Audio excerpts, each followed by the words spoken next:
నాకెవ్వరు లేరెవ్వరు ఈ జీవిత యాత్రలో, నాకెవ్వరు అయ్యా లేరెవ్వరు ఈ జీవిత యాత్రలో.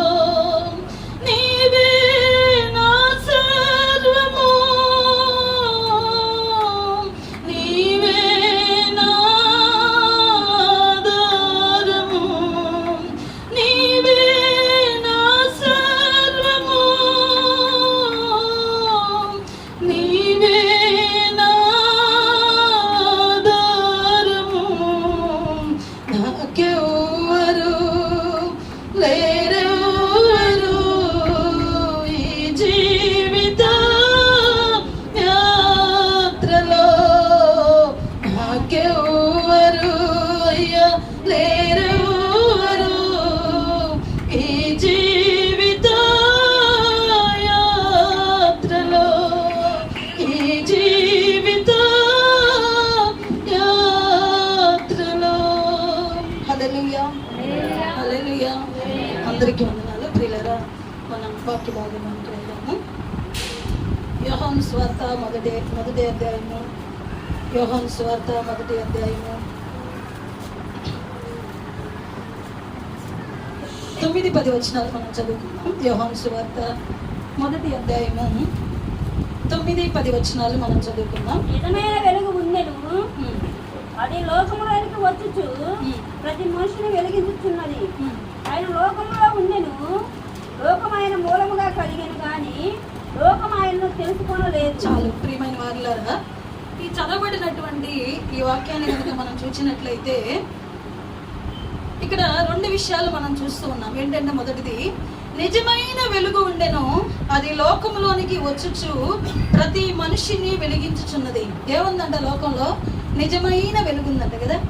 ప్రియులారా, నిజంగా మేము చెప్పాలంటే మేము మత్తయి సువార్త 6వ అధ్యాయం ధ్యానాంశాల్లో ఉన్నాం. అయితే ఈ దినము కొంతమందిని మేము ప్రత్యేకంగా పిలిచాము, కొంతమంది పిలవకపోయినా నిజంగా పిలిచిన వారు రాలేదు, కానీ దేవుని చిత్తంలో ఉన్నవారిని దేవుడు ఇక్కడికి తీసుకొని వచ్చారని నేను నమ్ముతున్నాను.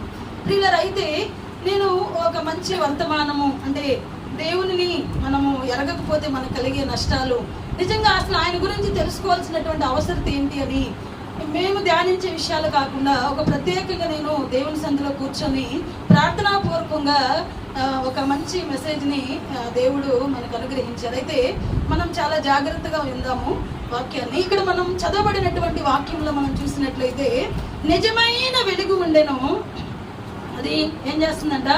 లోకంలోనికి వచ్చుచు ప్రతి మనిషిని వెలిగించుచున్నది. ఎక్కడ ఉందంట నిజమైన వెలుగు? ఇది లైట్ స్విచ్ ఆన్ చేస్తే మనకు వచ్చేదా కదా? మనకి స్విచ్ ఆన్ చేస్తే ఈ లైట్ వెలుగుతా ఉంది కదా. ఈ వెలుగు గురించి ఆయన చెప్పట్లేదు ప్రియులారా. లోకంలో వెలుగు ఉందంట. ఏముందంట లోకంలో? అయితే ఆ వెలుగు ఏం చేస్తుందంట? అది లోకంలోనికి వచ్చుచు ప్రతి మనిషిని కూడా ఏం చేస్తుంది? ప్రతి ఒక్క మనిషిని కూడా అది వెలిగిస్తూ ఉందంట. ప్రియులారా, మనం ఆలోచించినప్పుడు మరి ఈ లోకంలో ఉన్నటువంటి వెలుగు గురించి కదా, ఈ లోకంలో ఉన్నటువంటి ఆ వెలుగు ఏంటో మనం ఎప్పుడైనా తెలుసుకోవడానికి మనం ఇష్టపడ్డామా కదా? నిజంగా ఆ వెలుగు గురించి మనం తెలుసుకోవాలని అది ప్రతి మనిషిని కూడా వెలిగిస్తుందంట. ఏం చేస్తుందంట? ఈ స్విచ్ ఆన్ చేస్తే ఎలాగే బల్బు వెలుగుతుందో అలాగే ప్రియులారా, ఆ లోకంలో ఉన్నటువంటి ఆ వెలుగు గురించి కనుక మనం తెలుసుకుంటే ఆ వెలుగు ఏం చేస్తుందంట? మనల్ని వెలిగిస్తుందంట. ఎలాగ వెలిగిస్తుందో తెలుసా ప్రియులారా? కింద వచనాల్లో కూడా మనం చూసుకుంటే 10వ వచనం మనం చదువుదాం. ఆయన లోకంలో ఉండెను, లోకం ఆయన మూలముగా కలిగిను, కానీ లోకం ఆయనను తెలుసుకోలేదంట. ప్రియులారా, ఆయన లోకంలో ఉన్నాడు, లోకంలో వెలుగుంది. అయితే లోకంలో ఉన్నటువంటి ప్రజలు ఏం చేయలేదంట? లోకం ఆయనను తెలుసుకోలేదంట. అంటే ఆయన గురించి తెలుసుకోవడమే వెలుగు. ఆయనే ఒక వెలుగు కదా. వాక్యమే వెలుగయ్యింది. ఆ వాక్యమే శరీరధారి అయి ఈ లోకానికి కుమారుని రూపంలో వచ్చింది ప్రియులారా. అయితే ఆ వెలుగు గురించి మనం తెలుసుకోవాలి. ఈ వెలుగు గురించి మనం తెలుసుకున్నప్పుడు మన జీవితాలు ఏమవుతాయంట? వెలుగుతాయి. అంటే ఏమవుతాయి అంటే వెలుగుతాయి అంటే మన ఆత్మీయ జీవితాల్లో ప్రియులారా మన అంతరంగం వెలిగించబడుతుందని, నిజంగా ఆ వెలుగు గురించి మనం ఇంకా తెలుసుకోలేదని దేవుని వాక్యం సెలవిస్తూ ఉంది. అయితే ఈ వాక్యం గురించి మనం తెలుసుకోకపోతే మనము చీకటి ఉన్నాము అని దేవుని వాక్యం సెలవిస్తుంది కదా. నిజంగా వెలుగు ఎప్పుడు అవసరమైంది మనకి కదా? సాయంత్రం 6 గంటలు అయిన తర్వాత కదా, లేదంటే మనకి ఎటువంటి వెలుతురు లేనప్పుడు, అంటే చీకటిగా ఉన్నప్పుడు మనకి వెలుగు అవసరమైంది కదా. ఎప్పుడు అవసరమైంది వెలుగు? చీకటిగా ఉన్నప్పుడు. అంటే ఎందుకు ఆయన వెలుగుగా ఈ లోకానికి వచ్చాడు? లోకంలో వెలుగుందని ఎందుకు చెప్తా ఉన్నాడు అంటే, మనుషుల యొక్క జీవితాలు ప్రియులరా, మనుషుల యొక్క స్వభావం ఎలా ఉందో తెలుసా? చీకటిగా ఉంది. ఎలా ఉంది అంటే, మనుషుల హృదయాలు చీకటి, అంధకారము కదా. ఆ చీకట్లో మనకి ఏమైనా అర్థమైద్దా కదా? చీకట్లో గదిలోకి వెళ్ళి ఏమైనా వెతకాలంటే మనకు అర్థమైద్దా? అర్థం కాదు. అయితే మన హృదయాలు కూడా ప్రియులారా చీకట్లో ఉన్నాయి. అంటే దేనిని కూడా మనం గుర్తించలేనటువంటి అంధకారంలో మన హృదయం ఉంది. అయితే ఆయన ఏం చేయాలనుకున్నాడో తెలుసా? మన హృదయాన్ని వెలిగించాలని కదా, మన జీవితాన్ని బాగు చేయాలని, చీకటి బ్రతుకుల్లో ఉన్నటువంటి మన బ్రతుకుల్ని బాగు చేసి ప్రియులారా ఆయన సొత్తైన ప్రజలుగా చేసుకోవాలని ఆయన లోకానికి వచ్చి ఉన్నారు. అందుకే ఆయన అంటూ ఉన్నాడు, లోకంలో వెలుగుందంట, కానీ లోకం ఏం చేయలేదంట, లోకం ఆయనని తెలుసుకోలేదు. ప్రియులారా ఇక్కడ కూర్చున్న మనం కూడా ఎంతమందిని నిజముగా ఆయన తెలుసుకుని ఉన్నాము కదా కదా ప్రియులారా. మనం ఆలోచించినప్పుడు నిజంగా ఆ వెలుగు గనక నిజంగా మన హృదయాలని వెలిగించినట్లయితే ప్రియులారా మనకేమర్థమవుతుందో తెలుసా? సత్యం ఏంటో మనకు అర్థమైంది కదా. చీకటిలో ఉన్నటువంటి మన బ్రతుకులు ప్రియులారా ఎప్పుడైతే ఆయన యొక్క వెలుగు చేత మన హృదయాలు తాకబడతాయో, నింపబడతాయో, మనము ఎలాగ ప్రయాణం చేస్తూ ఉన్నామో కదా, మనం ప్రయాణం చేస్తూ ఉన్నామో, మన ఆలోచనలు ఏంటో, మన తలంపులేంటో, మన క్రియలేంటో బాగుగా మనకి కదా ప్రియులారా మనకు అర్థమవుతాయి. అందుకే లోకంలో ఉన్న ప్రజలను కొంతమందిని మనం చూస్తే వారి జీవితాలు వెలిగించబడలేదు, చీకట్లో ఉన్నారు. కాబట్టి వాళ్ళు చేసేది వాళ్ళకి ఎలా కనపడుతుంది? సరి అయిందిగా కనపడింది. ఏమైందంట? సామెతల గ్రంథంలో ఒక మాట ఉంది, ఒకడు నడుచు త్రోవ వానికి ఎలా కనపడిద్దంట? సరి అయినదిగా కనపడిద్దంట. తుదకు అది ఏం చేసిద్ది? మరణానికి దారి తీస్తుంది. ప్రియులారా చాలా మందిని కూడా మనం చూస్తే వాళ్ళు చేసేది కరెక్ట్ అని, వాళ్ళు వెళ్ళే మార్గాలు కరెక్ట్ అని, వాళ్ళ ఆలోచన విధానం కరెక్ట్ అని, వాళ్ళ భక్తి కరెక్ట్ అని కదా ఎలా ఉంటారు? భ్రమ చెందుతూ ఉంటారు కదా ప్రియులారా. అయితే ఆ యొక్క భక్తి ఏం చేస్తుందంట? అది సరి అయినదిగా కనబడింది. ఎవరి జీవితం వారికి నేను బాగానే ఉన్నాను కదా, నేను కరెక్ట్ గానే ఉన్నాను కదా అని ఎవరి యొక్క అంతరంగం ప్రియులారా వారికి ఏం చెప్తుంది? నువ్వు బాగానే ఉన్నావు, నీకెవరు బోధించనక్కర్లేదు కదా, నీకెవరు చెప్పనవసరం లేదు ప్రియులారా. అయితే దేవుని వాక్యం సెలవిస్తుంది, ఒకటి నడిచే త్రోవ వారికి సరిగ్గా కనపడిద్దంట, తుదకి అదేం చేస్తుంది? మరణానికి దారి తీస్తుంది. అంటే ఈ యొక్క సరైనదిగా కనబడుతుంది. ఎందుకు మరి మరణానికి తీసుకుని వెళ్తుందంటే ప్రియులారా వాళ్ళ జీవితాలు ఏమవలేదు? వెలిగించబడలేదు. కాబట్టి ఏమవుతా ఉంది? ఇది తుదకు చివరికి మరణానికి మనం తీసుకుని వెళ్తుంది. అంటే అందరూ మరణిస్తున్నారు కదా, ఇదేమన్నా వింత ఏం కాదు కదా, లేదంటే కొత్త ఏం కాదు కదా మనకు అనిపించవచ్చు. ప్రియులారా ఆయన చెప్తున్నటువంటి విషయం ఏంటంటే ఆత్మ సంబంధమైన మరణం గురించి ఆయన చెప్తూ ఉన్నాడు కదా. లోకంలో పుట్టిన ప్రతి ఒక్కరు పరిశుద్ధులైన, పాపులైన, నీతిమంతులు, యథార్థవంతులు అందరూ జన్మించిన ప్రతి ఒక్కరు మరణించవలసిందే. మరి ఎందుకు సొలొమోను గారు సామెతల గ్రంథంలో ఆ మాట రాసించారు అంటే ఆత్మ సంబంధమైన మరణం గురించి కదా. ప్రియులారా మనం ఆలోచించినప్పుడు ఈ లోకంలోనికి వెలుగు వచ్చిందంట. అయితే ఆ వెలుగు గురించి ఎవరేం చేయట్లేదు? ఎవరు పట్టించుకోవట్లేదు. ప్రియులారా మనం పట్టించుకోకపోతే మనం చీకట్లో ఉన్నామనేది మనకు అర్థం కాదు కదా. ఏం కాదు మనకు అర్థం కాదు కదా. ఒకప్పుడు మనం లోకంలో ఉన్నప్పుడు మనం దేవుని రక్తంలో కడగబడిన తర్వాత మనకు అర్థమవుతుందా లేదా కదా. నిజంగా దేవుని ఎరగక ముందు మన క్రియలు ఎలా ఉన్నాయి? అప్పుడు అర్థమైందా మనకి నేను చీకట్లో ఉన్నానని? అప్పుడు అర్థమైందా మనము మంచిగా ఉన్నాము, లేదంటే వాక్యానుసారంగా ఉన్నామని, మనం చేసే భక్తి కరెక్ట్ అని మనకు అర్థమైందా? మన ఆలోచన కరెక్ట్ అని, మన విధి విధానాలు కరెక్ట్ అని అర్థమైంది? అర్థం కాలేదు. ఎప్పుడు? మనం లోకంలో ఉన్నప్పుడు. ఎప్పుడైతే ప్రియులారా ఎప్పుడైతే మనం వెలుగు దగ్గరకు మనం వస్తామో కదా, ఏమవుతుంది? మనకి చాలా జాగ్రత్తగా మంచిగా ప్రతిదీ కూడా మనకి క్లియర్గా కనపడింది కదా. సపోజ్ ఈ లైట్ తీసేసామనుకో, ఈ ఒక్క లైటే ఉందనుకో, మనకి ఎలా కనపడుతుంది? ఈ యొక్క బైబిల్లో ఉన్నటువంటి అక్షరాలు కొంచెం బోజరుగా అర్థమయ్యి అర్థం కానట్లుగా, కొంచెం సైట్ ఉన్న వాళ్ళకైతే అసలు కనపడదు కదా. ఈ లైట్ ఉంటే మనకి ఏమవుతుంది? ఈ లైట్ మనకి బాగా వెలుతురుస్తుంది కాబట్టి చాలా స్పష్టంగా మనకి బైబిల్లో ఉన్నటువంటి ప్రతి అక్షరం మనకు కనబడతా ఉంది. ప్రియులారా అలాగే మనం ఎప్పుడైతే యేసు ప్రభు దగ్గరకు వస్తామో బహుతేటగా దేవుడు ఏం చేస్తాడో తెలుసా? మన హృదయాన్ని మనకు చూపిస్తారు. అంటే మనం ఎలాగున్నాము ప్రియులారా, మనం నడుస్తూ ఉన్నాము, మన ఆలోచనలు సరి అయినాయేనా, మన జీవిత విధానం కరెక్ట్గా ఉందా, మనం నడిచే మార్గాలు కరెక్ట్గా ఉన్నాయా కదా. యేసు ప్రభు దగ్గరికి రానప్పుడు ఎలా ఉంటుందో తెలుసా? మనకేం అర్థం కాదు, బాగున్నాం అనుకుంటాం ఎప్పుడైతే ఆ వెలుగు దగ్గరకు వస్తామో మనలో ఉన్నటువంటి చీకటి బ్రతుకు అంతటిని కూడా ఏం చేస్తాడు ఆయన మనకి తెలియజేస్తారు. ప్రియులారా, ఎప్పుడైతే ఆ వెలుగుని ప్రియులారా ఆయన గురించి మనం తెలుసుకోవడానికి ఇష్టపడతామో అప్పుడు మన జీవితాలు ఏం చేస్తాడు ఆయన వెలిగిస్తాడు. మన జీవితం అంతటిని కూడా ఆయన బాగు చేస్తాడు. నిజంగా మేము చెప్పాలంటే ఈరోజు మేము ఎప్పుడు కూడా మాకు పుట్టినరోజులు అలాంటివి చేయడం మాకు ఇష్టం లేదు. కానీ దీన్ని ఆధారంగా చేసుకొని మా బంధువులందరినీ కూడా మేము ఇక్కడ చూడాలని, కొంతమందిని అయినా కూడా నిజంగా సత్యంలోనికి నడిపించాలని మేము ఆ ఉద్దేశంతోనే ఇక్కడ కొంతమందిని కూడా పిలవాలనే ఉద్దేశంతోనే మేము ఇలాగా కొంతమందిని పిలవడం కూడా జరిగింది. ప్రియులారా, ఇది ఆత్మ సంబంధమైన భారంతో మాత్రమే మేము ఇటు రీతిగా ఈ దినం కొంతమందిని పిలవడం జరిగింది. కాబట్టి మనం వెళ్తున్నటువంటి మార్గాలు ఎలాగ ఉన్నాయో వాక్యపు వెలుగులో మనం సరి చేసుకోవాలి కదా. ఏదో కొంచెం భక్తి కొంచెం లోకం, ప్రియులారా మనం ఇలాగ వెళ్తే మన భక్తి సరి అయినది కాదు. ఇది చివరికి ఏం చేస్తుంది, మనల్ని మరణానికి తీసుకుని వెళ్తుంది. కాబట్టి శ్రేష్టమైనటువంటి భక్తి, ఆయనకి ఇష్టమైనట్లుగా ఆయన ఏం చెప్పారో ప్రియులారా అలాగ నడుస్తూ ఉన్నామో లేదో, ఆయనను సరిగ్గా అర్థం చేసుకున్నామో లేదో, మనకి కొంచెం అర్థమైతే ఏం చేస్తామో కొంచెం మనకు అనుకూలంగా భక్తి చేసుకుంటూ వెళ్తాం. ఆయన మనకి బాగుగా అర్థమైతే మనం వెళ్తాం. ఎలా ఉంటామంటే బాగుగా ఏం చేస్తామో ఆయన మార్గాలలో నడుచుకుంటూ వెళ్తాం. మరి మనకి కొంచెం అర్థమైందా, మనకి బాగా అర్థమైందా, మనకు అసలు అర్థం కాలేదా? ప్రియులారా, మన అంతరంగాన్ని మనల్ని మనం పరీక్షించుకోవాలి. ఈ 3 కేటగిరీస్లో మనం ఎక్కడున్నాం? లోకంలో ఏముందంట, వెలుగు ఉందంట. ఆ వెలుగు దగ్గరికి ఎంతమంది వచ్చారు కదా. ప్రియులారా, మనల్ని మనం పరీక్షించుకోవాలి. ఆయన ఎందుకు వచ్చాడో తెలుసా? మనందరి జీవితాలను ప్రియులారా 12వ వచనం ఒకసారి మనం చూస్తే 11వ వచనం కూడా చూద్దాం.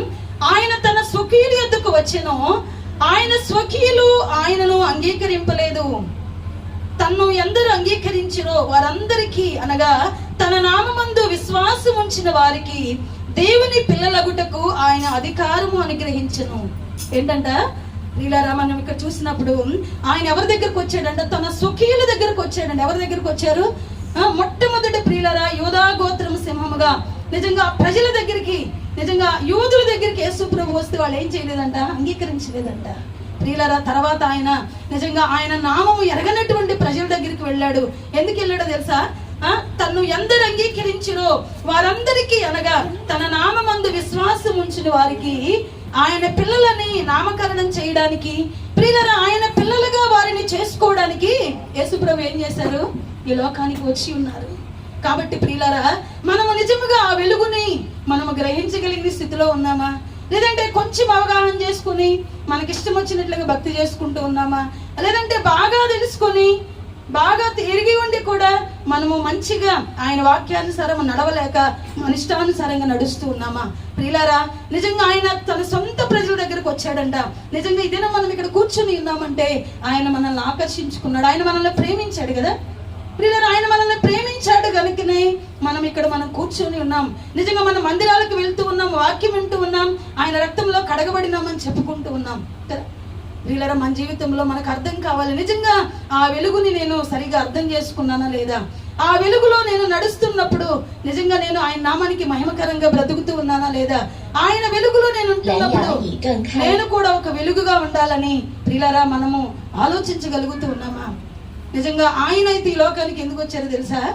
మన ద్వారాగా ఆయన నామాన్ని గణపరుచుకోవాలని. ఎందుకు వచ్చాడంటే ఆయన మన ద్వారాగా భూమి మీద ప్రియులారా ప్రజల మధ్యలో, లోక సంబంధమైన మనుషుల మధ్యలో, ఆయన నామము ఎరగనటువంటి వారి మధ్యలో ఆయన ప్రేమ ఏంటో, ఆయన విలువేంటో, ఆయన త్యాగం ఏంటో, ఆయన ఎందుకు ఈ లోకానికి వచ్చి ఉన్నారో ప్రియులారా ఆయన గుణగణాలన్నింటినీ, ఆయన యొక్క స్వభావం అంతటిని కూడా మన ద్వారాగా ఆయన వెల్లడిపరచాలని ఆయన మనల్ని కోరుకున్నారు.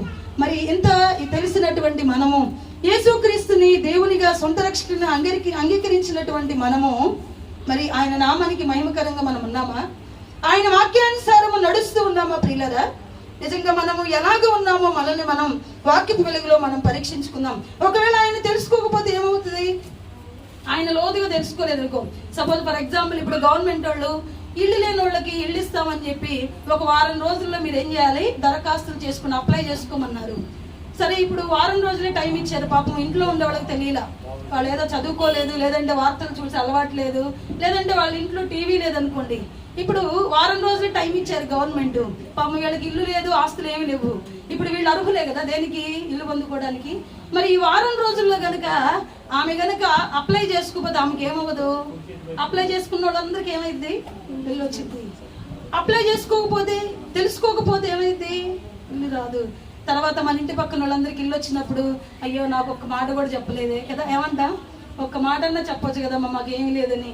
ఎన్ని సంవత్సరాల నుంచి మీ ఇంటి పక్కనే అద్దెకుంటున్నాం కదా కదా, ఒక మాట చెప్తే నేను కూడా పెట్టుకునేదాన్ని, వెళ్ళేటప్పుడు నన్ను పిలిస్తే వచ్చేదాన్ని కదా. ప్రియులారా కదా, నిజంగా మనం ఎంత బాధపడతామో తెలియకపోతే. అంతకంటే ప్రియులారా, ఒక 5-6 సంవత్సరాలు మనం కష్టపడితే గవర్నమెంట్ ఇవ్వకపోయిన వాళ్ళు ఇచ్చే ఇల్లు మనం సంపాదించుకోవచ్చు కదా. ఆ టిక్కో ఇళ్లలో 3.5 లక్షలే తెలుసా ఇల్లు, 3.5 లక్షలు కదా. మనం ఈజీగా 1 లక్ష రూపాయలు ఈజీగా సంపాదించవచ్చు చిన్న పని చేసుకొని కూడా. ఒక 4-5 సంవత్సరాలుగా మనం గనక కష్టపడితే మనకేమైంది? ఖచ్చితంగా ఇల్లు వచ్చింది. కానీ ప్రియులారా, దాని కొరకు మనం ఎంత బాధపడతామో కదా, ఏమవుతాం? మనం చాలా కృంగిపోతాం. అయ్యో అందరికి ఇల్లు వచ్చినాయే, మాకు రాలేదే. మరి ప్రియులారా, నిజంగా అప్లై చేసుకోవడం చేతగానందుకు, మనకు ఆ విషయం తెలియనందుకు ఎంత బాధపడుతున్నామే. మరి యేసు ప్రభు గురించి మనం తెలుసుకోకపోతే ఏంటి, యేసు ప్రభు గురించి మనం తెలుసుకోకపోతే ఈ నష్టాన్ని మనం ఎంత కష్టపడినా కదా, ఎంత ఉద్యోగం చేసినా, ఎన్ని లక్షలు మన చేతికి వచ్చినా మనం దీన్ని పూడ్చుకోలేము. కాబట్టి గవర్నమెంట్ ఇచ్చే ఇల్లు కంటే, వాళ్ళు ఇచ్చే పథకాల కంటే ప్రియులారా కదా, అవి తెలుసుకోకపోయినా పర్వాలేదు. కానీ ఈయన గురించి, ఈ లోకంలో ఉన్నటువంటి ఈ వెలుగు గురించి మనం తెలుసుకోకపోతే దేనికి నష్టమో తెలుసా? మన ప్రాణానికే నష్టం. దేనికి నష్టం? ఈ లోకంలో ఉన్నంతసేపు మనకు అర్థం కాదు. అర్థమైద్దా మనకి? ఈ లోకంలో ఉన్నంతసేపు మనకు అర్థం కాదు మన ప్రాణం విలువ. ఒక్కసారి మన కన్ను మూస్తే ప్రియులారు ఎక్కడ కదా, కన్ను మూచినప్పుడు ధనవంతుడు ఎక్కడికి వెళ్ళాడు కదా, నరకంలో వేతన పడతా ఉన్నాడు. అబ్రహాం ఏమవుతా ఉన్నాడు, పేద లాజరు ఏమైపోతా ఉన్నాడు? అబ్రహాము రొమ్మును ఆనుకొని ఉన్నాడు. ప్రియులారా, మనం మరణిస్తే మనకు అర్థమైద్ది మనం ఎక్కడ ఉంటాము. ఈ లోకంలో ఉన్నప్పుడు అర్థం కాదు కదా. కాబట్టి మనం మనసు పెట్టాలి. మనం ఆయన గనక తెలుసుకోకపోతే ప్రియులారా, ఆయన గురించి మనకు అర్థం కాకపోతే మనం ఎంతో నష్టం. ఏంటది? ఎంతో నష్టం, ఎంతో ఆశీర్వాదాన్ని కదా మనం కోల్పోతాం. కాబట్టి మనం ఏం చేయాలి? ఆయన గురించి తెలుసుకోవడానికి, ఆయన ఎవరో ప్రియులారా, ఆయన ఎందుకు ఈ లోకానికి వచ్చారు, అసలు మనం ఆరాధించే దేవుడు ఎంత గొప్ప దేవుడు మనం తెలుసుకోవాలి. ఎందుకు ఈ దినాల్లో ప్రజలు తెలుసుకోలేకపోతా ఉన్నారు? ఎందుకు అసలు ఆయన మీద మనసు పెట్టలేకపోతా ఉన్నారు? నిజంగా మందిరానికి వెళ్తూ బాప్తిసం పొందుకొని, నిజంగా ప్రియులరా ఆదివారం ప్రార్థనకి వెళ్తూ, ఉపవాసాలుంటూ, అన్ని క్రమం తప్పకుండా వెళ్తూ కూడా ఎందుకు ప్రజల జీవితాల్లో ఇంకా నామకార్థత, ఎందుకు ఇంకా నిజంగా దేవునికి ఇష్టమైనటువంటి భక్తి మార్గంలో నడవలేకపోతా ఉన్నారు? కారణం ఏంటో తెలుసా? ఒక వాక్యాన్ని మనం చదువుకుందాం. యోహాను సువార్త 8వ అధ్యాయము 12వ వచనం ఒకసారి మనం చదువుదాం. యోహాను సువార్త 8వ అధ్యాయము. మరలా యేసు, నేను లోకమునకు వెలుగును, నన్ను వెంబడించువాడు చీకటిలో నడువక జీవపు వెలుగు కలిగి ఉండునని వారితో చెప్పాను. ప్రియులారా, చాలు. ఇక్కడ మనం చదివినటువంటి విషయాన్ని ఒకసారి చూస్తే, నేను లోకమునకు వెలుగును, నన్ను వెంబడించువాడు చీకటిలో నడవక జీవపు వెలుగు కలిగి ఉండునని వారితో చెప్పెను. ఏం చెప్తా ఉన్నారు యేసు ప్రభు? ఎప్పుడైతే మనము ఆయనని వెంబడిస్తామో, ఆయన ఎవరంట? వెలుగు కదా. ఆయనని మనం ఎప్పుడైతే వెంబడిస్తామో ప్రియులారా, ఆయన మనల్ని ఏం చేస్తాడంట? మన చీకట్లో నుండి కదా, చీకట్లో మనం నడవకుండా ప్రియులారా, నిజంగా జీవపు వెలుగు. ఏ జీవపు వెలుగు? అది మన కళ్ళకు కనబడదు, లోకంలో కనబడేది జీవపు వెలుగు. మనం ఈ లోకాన్ని విడిచిపెడితే ఆ జీవపు వెలుగు సంబంధులు ఎలా ఉంటారో, చీకటి సంబంధులు ఎక్కడ ఉంటారో ప్రియులారా మనకి బాగుగా అర్థమైంది. ఏమైంది మనకి? కాబట్టి మనం జీవపు వెలుగులో మనం నడవాలి అంటే మనం ఏం చేయాలి? వెలుగుగా ఉన్నటువంటి ఆయనను మనము బాగుగా తెలుసుకోవాలి, మనం బాగుగా ఆయన్ని వెంబడించాలి. ఆయన చెప్తున్నాడు, ఇదిగో నన్ను వెంబడించువాడు ఎవరంట? ఎవరైతే ఆయనని వెంబడిస్తారో వాళ్ళు చీకట్లో నడవరు. నడుస్తారు, వాళ్ళు వెలుగులో నడుస్తారంట, జీవపు వెలుగులో. ప్రియులారా, వాళ్ళు మరణించిన తర్వాత కూడా వారికి ఏముండదో తెలుసా? జీవపు వెలుగు, జీవము. వారిలో ఏముండిద్ది? జీవం ఉండదు. అంటే చనిపోయిన వ్యక్తిలో జీవం ఉండదు కదా. కానీ ప్రియులారా, మనం ఆయనని వెంబడించినప్పుడంట మనము జీవపు వెలుగులో ఉంటాము. జీవం అంటే ప్రాణంతో ఉంటాము, వెలుగు అంటే ఆయనే కదా. అంటే మనం ప్రాణముతో ఆయన దగ్గర సజీవులంగా యుగయుగాలు ఆయనతో మనం నివాసం చేస్తాం.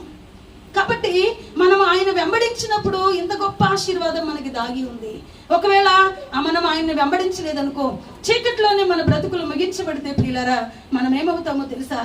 నిజంగా ఆ యొక్క ధనవంతుడు ఎలాగ అగ్నిలో యాతన పడుచున్నాడో కదా, యాతన పడుచున్నాడో అట్టి రీతిగా మనం కూడా ఏమవుతాము? యాతన పడవలసి వస్తుంది. కాబట్టి మన యొక్క ప్రియులారా మనకి ప్రాణం ఉండగానే కదా, మనకి జీవం ఉండగానే, మన శరీరము మృతతల్యము అవ్వకముందే ప్రియులారా మనం ఏం చేయాలి? లోకంలో ఉన్న వెలుగేంటో మనం తెలుసుకోవడానికి, ఆయనని వెంబడించడానికి మనం ఒక మంచి తీర్మానం చేసుకోవాలి కదా. వెంబడించే మనం ఆలోచించాలి, నేను ఎలాగ వెంబడించుచున్నాను ఆయనని. నేను వెంబడించే విధానము జీవములోనికి నన్ను తీసుకుని వెళ్తుందా? జీవపు వెలుగులో నేను ఉండేటట్లుగా చేస్తుందా? లేదంటే నా సంతోషం, నా తృప్తి కోసం నేను దేవుణ్ణి వెంబడించే స్థితిలో ఉన్నానా అని ప్రియులారా మనం ఏం చేయాలి? మనల్ని మనం పరీక్షించుకోవాలి. అలానే ఇంకొక వచనాన్ని కూడా మనం చదువుదాం. ఎందుకు యేసు ప్రభు గురించి మనుషులు తెలుసుకోకుండా ఉండడానికి కారణము, దాని వలన కలిగే నష్టాన్ని మనం చూద్దాము. ఎఫెసీయులకు రాసిన పత్రిక 4వ అధ్యాయము 18వ వచనం ఒకసారి చదువుదాం. ఎఫెసీయులకు రాసిన పత్రిక, అపోస్తలుడైన పౌలు ఎఫెసీయులకు రాసిన పత్రిక 4వ అధ్యాయము 8వ వచనం ఒకసారి మనం చదువుదాం. అందుచేత 18వ వచనం మనం చదువుదాం. 4:18 మనం చదువుదాం. వారైతే అంధకారమైన మనసు గలవారై తమ హృదయ కాఠిన్యము వలన తమలోనున్న అజ్ఞానము చేత దేవుని వలన కలుగు జీవములో నుండి వేరుపరచబడిన వారై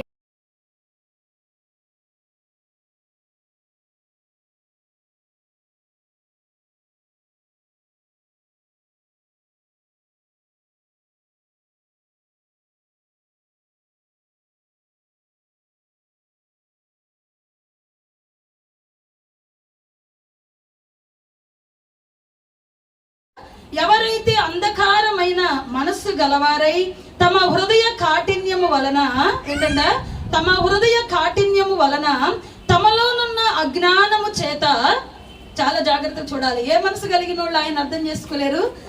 అంధకారమైన మనస్సు కలిగినటువంటి వారు. అంటే అంధకారం అంటే ఏంటి? ఇదంతా అంధకారంగా ఉంది, చీకటి కదా. చీకటిలో ఉన్నటువంటి వారు ఏం చేయలేరు? చీకటి బ్రతుకుల్లో ఉన్నటువంటి వారు, అటువంటి మనసు కలిగిన వారు ఆయన అర్థం చేసుకోలేరు. అలానే తమ హృదయ కాఠిన్యము, కొంతమందిని మనం ఎంత ప్రేమించినా ఏం తెలియదు వాళ్ళకి ఆ ప్రేమ విలువ తెలియదు కదా. కొంతమందిని ఎంత ప్రేమించినా, ఎంత మంచిగా వాళ్ళకి వాక్యం చెప్పినా, వాళ్ళ ఇంటికి వెళ్ళి ఎంతగా దేవుని గురించి చెప్పి ఎంత కన్నీరు విడిచినా వాళ్ళ హృదయాలు ఏముంటది? అప్పుడప్పుడు పశ్చాత్తాపడతారు, తర్వాత ఏమవుతారు? మరలా మామూలు. ఇదేంటది? హృదయ కాఠిన్యం. కొంతమంది కొరకు ఎన్ని సంవత్సరాల నుండి ప్రార్థన చేస్తా ఉన్నా కూడా కార్యాలు జరగవు. ఎందుకో తెలుసా? మన కుటుంబాల్లో ఉన్న వాళ్ళు కూడా మనకు తెలుసు కదా. ప్రియులారా, మనం ఆలోచించినప్పుడు మన కుటుంబీకులలో కూడా ఉంటారు. ఎన్ని సంవత్సరాలు మనం ప్రార్థన చేసినా కూడా వాళ్ళ స్వభావాలు మారవు. ఎందుకో తెలుసా? వాళ్ళ హృదయంలో ఏముందో తెలుసా? కాఠిన్యం. హృదయం ఎప్పుడైతే కఠినమైపోతుందో ప్రియులారా, మనం చెప్పే మాటలు ఏమవో హృదయంలోనికి వెళ్ళవు. ఏమవు? మనం చెప్పే మాటలు, దేవుని బిడ్డలు చేస్తున్న ప్రార్థనలు, వాటి విలువ వాళ్ళకి అర్థం కావు. అందుకే అటువంటి వారు కూడా ఏం చేయలేరు? ఆ లోకంలో ఉన్నటువంటి వెలుగై ఉన్నటువంటి యేసు ప్రభు గురించి తెలుసుకోవడానికి వాళ్ళు ఏం చేయరు? వాళ్ళు మనసు పెట్టరు. ఇంకొక కేటగిరీని కూడా మనం చూస్తే, తర్వాత మనం చూస్తే తమలోనున్న అజ్ఞానము చేత. ఏంటి? ఈ మాట చదివినప్పుడు నాకు బాగా చాలా సంతోషం అనిపించింది. ఎందుకో తెలుసా? మేము చాలా తెలియగలిగిన వాళ్ళము కదా. వాళ్ళకున్న జ్ఞానాన్ని బట్టి, తెలివిని బట్టి చాలా గర్వపడుతూ ఉంటారు చాలా మంది కదా. ప్రియులారా, ఈ వాక్యం చదివినప్పుడు నాకు అర్థమైంది ఏంటంటే, ఎవరైతే యేసు ప్రభు గురించి తెలుసుకోరో, మనసు పెట్టరు, వాళ్ళు ఎవరో తెలుసా? అజ్ఞానులు అంటే. ఎవరు వీళ్ళు? మనం తెలుసుకోకపోతే మనం అజ్ఞానులు అని ఎవరు చెప్పవలసిన పనిలా, యేసు ప్రభువే మనకి సాక్ష్యం ఇస్తా ఉన్నారు. కాబట్టి మనం ఏం చేయాల్సిన పనిలే, మనకున్న తెలివి, జ్ఞానం, బలం, ప్రియులారా, మనకున్నటువంటి బల సామర్థ్యాన్ని బట్టి మనం ఎన్నడూ కూడా మనం అతిశయించే వారిగా మనం ఉండకూడదు. ఎందుకు? ఆయన గురించి మనం ఎరగకపోతే మనము అజ్ఞానులమి. ఎవరమంటే మనము అజ్ఞానులు, ఆయన గురించి తెలుసుకోలేరు. ప్రియులారా, నిజంగా తర్వాత ఇంకొక మాట కూడా మనం చూస్తే, దేవుని వలన కలుగు జీవములో నుండి వేరుపరచబడిన వారై తమ మనసునకు కలిగిన వ్యర్థతను అనుసరించి నడుచుకొనుచున్నారు. ఎవరు వీళ్ళు? అంధకారమైనటువంటి మనసు కలిగినటువంటి వారు, తమ హృదయాన్ని కఠినం చేసుకున్నటువంటి వారు, ప్రియులారా, అజ్ఞానులు వీళ్ళు ఏమవుతారంట, వీళ్ళలోనికి ఏం వెళ్ళదు, వాక్యం వెళ్ళదు. దాని కారణాన్ని బట్టి వాళ్ళ హృదయాల్లోనికి వాక్యాన్ని తీసుకోరు, ఆయన తెలుసుకోవాలన్న మనసు ఉండదు. దీని కారణాన్ని బట్టి ఏమవుతుంది, వాళ్ళు దేవుని నుండి వేరుపరచబడతారు. ఏమవుతారంటే వాళ్ళు ఏమవుతారు, వాళ్ళు దేవుని వలన కలుగు జీవములో నుండి కదా, దేవుని వలన కలుగు జీవము. ఇక్కడ కాదు, ఇక్కడేమి అందరు ఇక్కడ వాళ్ళందరూ ఈ లోకంలో నుండి వేరుపరచబడవలసిన వారమే. కానీ ప్రియులారా, ఎప్పుడైతే మనం ఆయన తెలుసుకుంటామో మనం ఏమవుతాము జీవములో నుండి కదా, ఆయనలో నుండి మనము ఏరుపరచబడలేము ప్రియులారా. ఏది కూడా ఆయన కృప నుండి మనల్ని ఏది కూడా వేరు చేయలేదు కదా. అందుకే ఆయన చెప్తా ఉన్నాడు ఇక్కడ, దేవుని వలన కలుగు జీవములో నుండి వేరుపరచబడిన వారై తమ మనసులకు కలిగిన వ్యర్థతను అనుసరించి నడుచుకొనుచున్నారు. ప్రియులారా, మనము దేవుని నుండి మనము వేరు చేయబడితే మనకి క్షేమం ఉంటుందా కదా. ఒక్క క్షణమైన ఆయన మనం చేయి విడిచి పెడితే కదా, మన సంతోషం అంతా ఏమైపోయింది కదా. ప్రియులారా, మనకున్న ఆనందం అంతా ఏమైపోతుంది కదా. ఒక్క క్షణం చాలు కదా, ఒక రోజు చాలు మన ఆనందం అంతా కూడా కనుమరుగైపోవడానికి. ప్రియులారా, అప్పటి వరకు ఉన్న సంతోషం అంతా కనుమరుగైపోవడానికి. కాబట్టి మనం ఒక క్షణం ఆలోచించాలి, ఆయన నా నుండి వేరైపోతే నా బ్రతికి ఏమవుతుందో. ప్రియులారా, నిజంగా ఆత్మ సంబంధమైన బిడ్డలమని చెప్పుకుంటున్న మనము, ఆయన రక్తంలో కడగబడ్డామని చెప్పుకుంటున్న మనము ఒకసారి ఆలోచించుకోవాలి కదా. నిజంగా తమ మనసులకు కలిగిన వ్యర్థతను అనుసరించి నడిచేవారు ఏమవుతారో తెలుసా కదా. కొంతమంది మారు మనసు పొందుకున్న, బాప్తిసం పొందుకున్న హృదయం అంతా ఏముంటుందో తెలుసా, లోకం, వ్యర్థత కదా, ఉండకూడనివన్నీ కదా, లోక సంబంధమైన మనుషుల వల్ల అన్ని ఆశలు, శరీరాశ, నేత్రాశ, జీవపు డంబము, ఇవన్నీ మనుషుల్లో ఉన్నటువంటి వ్యర్థత. ఇది కూడా మనుషుల్ని ఏం చేస్తుంది తెలుసా, ఆయన జీవంలో నుండి మనల్ని వేరుపరిచిద్దంట. అంటే ఆయనకి మనకి సంబంధం లేకుండా చేస్తుంది. కాబట్టి మనలో వ్యర్థత ఉంటే ఆయన మన నుండి ఏమవుతాడు, దూరం అయిపోతాడు. ఏమవుతాడు ఆయన, మనలో వ్యర్థత కదా. శుభ్రం లేని చోట మనం కూర్చుంటామా కదా కదా, దుమ్మున్న చోట, మట్టిన చోట, లేదంటే అక్కడ నీటికి లేకపోతే మనం కూర్చోలేము అక్కడ. ఆయన కూడా అంత, ఆయన పరిశుద్ధుడు కదా. ఇలా ఆయన పరిశుద్ధుడు. శుభ్రం లేని చోట, యథార్థత లేని చోట, వ్యర్థమైన ఉన్నటువంటి చోట ఆ హృదయంలో ఆయన ఉండడానికి ఇష్టపడడు. కాబట్టి ఆయన దూరం అయితే మనకి ఏం లేదు, మనకి క్షేమం లేదు కదా. ఆయన మనకు దూరం అయితే ప్రియులారా, ఆయన మనకు దూరం అయిపోయినా, మనం ఆయనకు దూరం అయిపోయినా నష్టపోయేది ఎవరు కదా, మనమే కదా. ఆయనకి ఏమైనా నష్టం ఉంటుందా ప్రియులారా? మన జీవితంలో మనకు అర్థం కావాలి. నిజంగా మనం నడుస్తున్నటువంటి త్రోవలు, మనం ప్రియులారా మనం జీవించే విధానము ఎలాగ ఉందో కదా, వాక్యపు వెలుగులో మనం చూడాలి. అజ్ఞానులు, అంధకారంలో ఉన్నటువంటి వారు ప్రియులారా ఏం చేయలేరంట, హృదయ కాఠిన్యం కలిగినటువంటి వారు ఆయన గురించి తెలుసుకోవడానికి మనసు పెట్టరు. ఒకవేళ మనం ఈ స్థితిలో ఉన్నామా కదా, ఒకవేళ మనం కఠినంగా మనం కుదిరినప్పుడు దేవుని సన్నిధికి రావడం కదా, కుదరకపోతే వెళ్ళకపోవడం, ఏముందిలే కదా, వెళ్ళిన వాళ్ళందరూ బాగున్నారా కదా. ప్రియులారా, మన జీవితంలో మనకి ఇలా ఉండకూడదు. హృదయాన్ని కఠినం చేసుకున్న వాళ్ళు ఏమవుతారు తెలుసా, కీడులో పడతారు. ఏమవుతారు, హృదయాన్ని కఠినం చేసుకొని కదా మన ఇష్టానుసారంగా వెళ్తూ ఉంటే ఒకరోజు ఏం చేస్తాడు దేవుడు, కీడుకి, శ్రమకి మనల్ని అప్పగిస్తాడు. అప్పుడు మనం ఎంత పిలిచినా కూడా నీ హృదయ కాఠిన్యాన్ని బట్టి నీకు ఈ పరిస్థితిలో నువ్వు ఉన్నావని దేవుడు మనకి తెలియజేస్తాడు ప్రియులారా. కాబట్టి ఆయన మన నుండి దూరం కాకముందే మనం ఏం చేయాలి, మనలో ఉన్న లోపాలు, మనలో ఉన్న బలహీనతలు మనం ఏం చేయాలి, సరి చేసుకోవాలి. అలానే ఇంకొక వచనాన్ని కూడా మనం చూద్దాము. రోమీలకు రాసిన పత్రిక 1వ అధ్యాయము, రోమీలకు రాసిన పత్రిక 1వ అధ్యాయము 21 నుండి 23 వచనాలు మనం చదువుకుందాం. మరియు వారు దేవుని ఎరిగి ఆయనను దేవునిగా మహిమపరచలేదు, కృతజ్ఞతాస్తుతులు చెల్లింపడం లేదు, గాని తమ వాదముల యందు వ్యర్థులైరి. వారి అవివేక హృదయము అంధకారమయమాయను, తాము జ్ఞానులమని చెప్పుకొనుచు బుద్ధిహీనులైరి. చాలు ప్రియులారా, ఇక్కడ చదవబడినటువంటి మాటలు మనం చూస్తే కదా, చాలా స్పష్టంగా అపోస్తులైన పౌలు రోమా సంఘానికి రాస్తూ ఉన్నారు. ఏమంటున్నారు, వారు దేవునిని ఎరిగియు ఆయనను దేవునిగా మహిమపరచలేదండి కదా. మనం ఎప్పుడైనా దేవుని సందులో కూర్చొని హృదయపూర్వకంగా మనం సంతోషంగా ఆయన ఆరాధించిన అనుభవాలు ఉన్నాయా మనకి కదా. పాస్టర్ గారు ఏమని అనుకుంటారేమోనని పడతాలు ఎగుస్తాయి కదా, దేవుని సేవకులు ఏమని అనుకుంటారేమోనని. ప్రియులారా, ఆ భయంతో దేవుని సంధికి రావడమే కానీ కదా సిద్ధపడి ప్రార్థన చేసుకొని, అయ్యా నేను నీ సన్నిధిలో నిన్ను నా హృదయపూర్వకంగా నిన్ను స్తుతిస్తాను, నిన్ను ఆరాధిస్తానని ప్రియులారా ఆయన ఆరాధించడానికి, ఆయన చెప్పే మాటలు వినడానికి ఎంతమందివి మనము ఎవరు మనల్ని పిలవకుండానే, ఎవరు మనకి ఫోన్ చేయకుండానే కదా మనము నిజంగా ఇష్టపూర్వకంగా దేవుని సన్నిధికి వస్తూ ఉన్నాం మనం కదా. ఆయన చూస్తాడు అంతరంగా, నేను చూస్తాడు ఆయన కదా. ఇదలా మనం ఆలోచించాలి కదా. ఆయన ఏమంటున్నాడు, వారు దేవునిని ఎరిగి ఆయనను దేవునిగా మహిమపరచలేదంట కదా. అంటే మనకి తెలిసి కూడా ప్రియులారా మనం ఆయన్ని మహిమపరచకపోతే ఆయన రేపు మనల్ని ఏం చేస్తాడు, ఆయన మనల్ని కూడా పట్టించుకోడు కదా. ఇక్కడ ప్రార్థనకు వచ్చారు, ఎవరు మిమ్మల్ని పలకరించలేదు అనుకో ఎలా ఉంటుంది, ప్రార్థనకి వెళ్తే ఎవరు పట్టించుకోలేదు కదా, ఏదో వెళ్ళామో వచ్చేసాం కదా, ఎంత బాధ ఉంటుందో మనకి. ప్రియులారా మన జీవితంలో మనం కూడా ఆయన ఎవరో మనకి తెలిసి ఉండి కూడా మనం ఏం చేయాలి, ఆయన్ని మహిమపరచకపోతే ఆయన కూడా బాధపడతాడు కదా. మనం ఎలాగ బాధపడతాము, ఎవరు నాకు పరిచయం లేదు, ఎవరు నన్ను పలకరించలేదని మనం ఎలాగ మనల్ని మనం బాధపడి కదా. ప్రియులారా మనం ఆలోచించాలి, ఆయన మనల్ని కూడా నిజంగా అదే మన దగ్గర నుండి కోరుకుంటున్నాడు. ఆయనను మనం పూర్ణ హృదయంతో ఆయన్ని మనం మహిమపరచాలని, పూర్ణ హృదయంతో ఆయన మనం స్తుతించే వారం ఉండాలని ఆయన మన దగ్గర నుండి అదే కోరుకుంటున్నాడు కదా.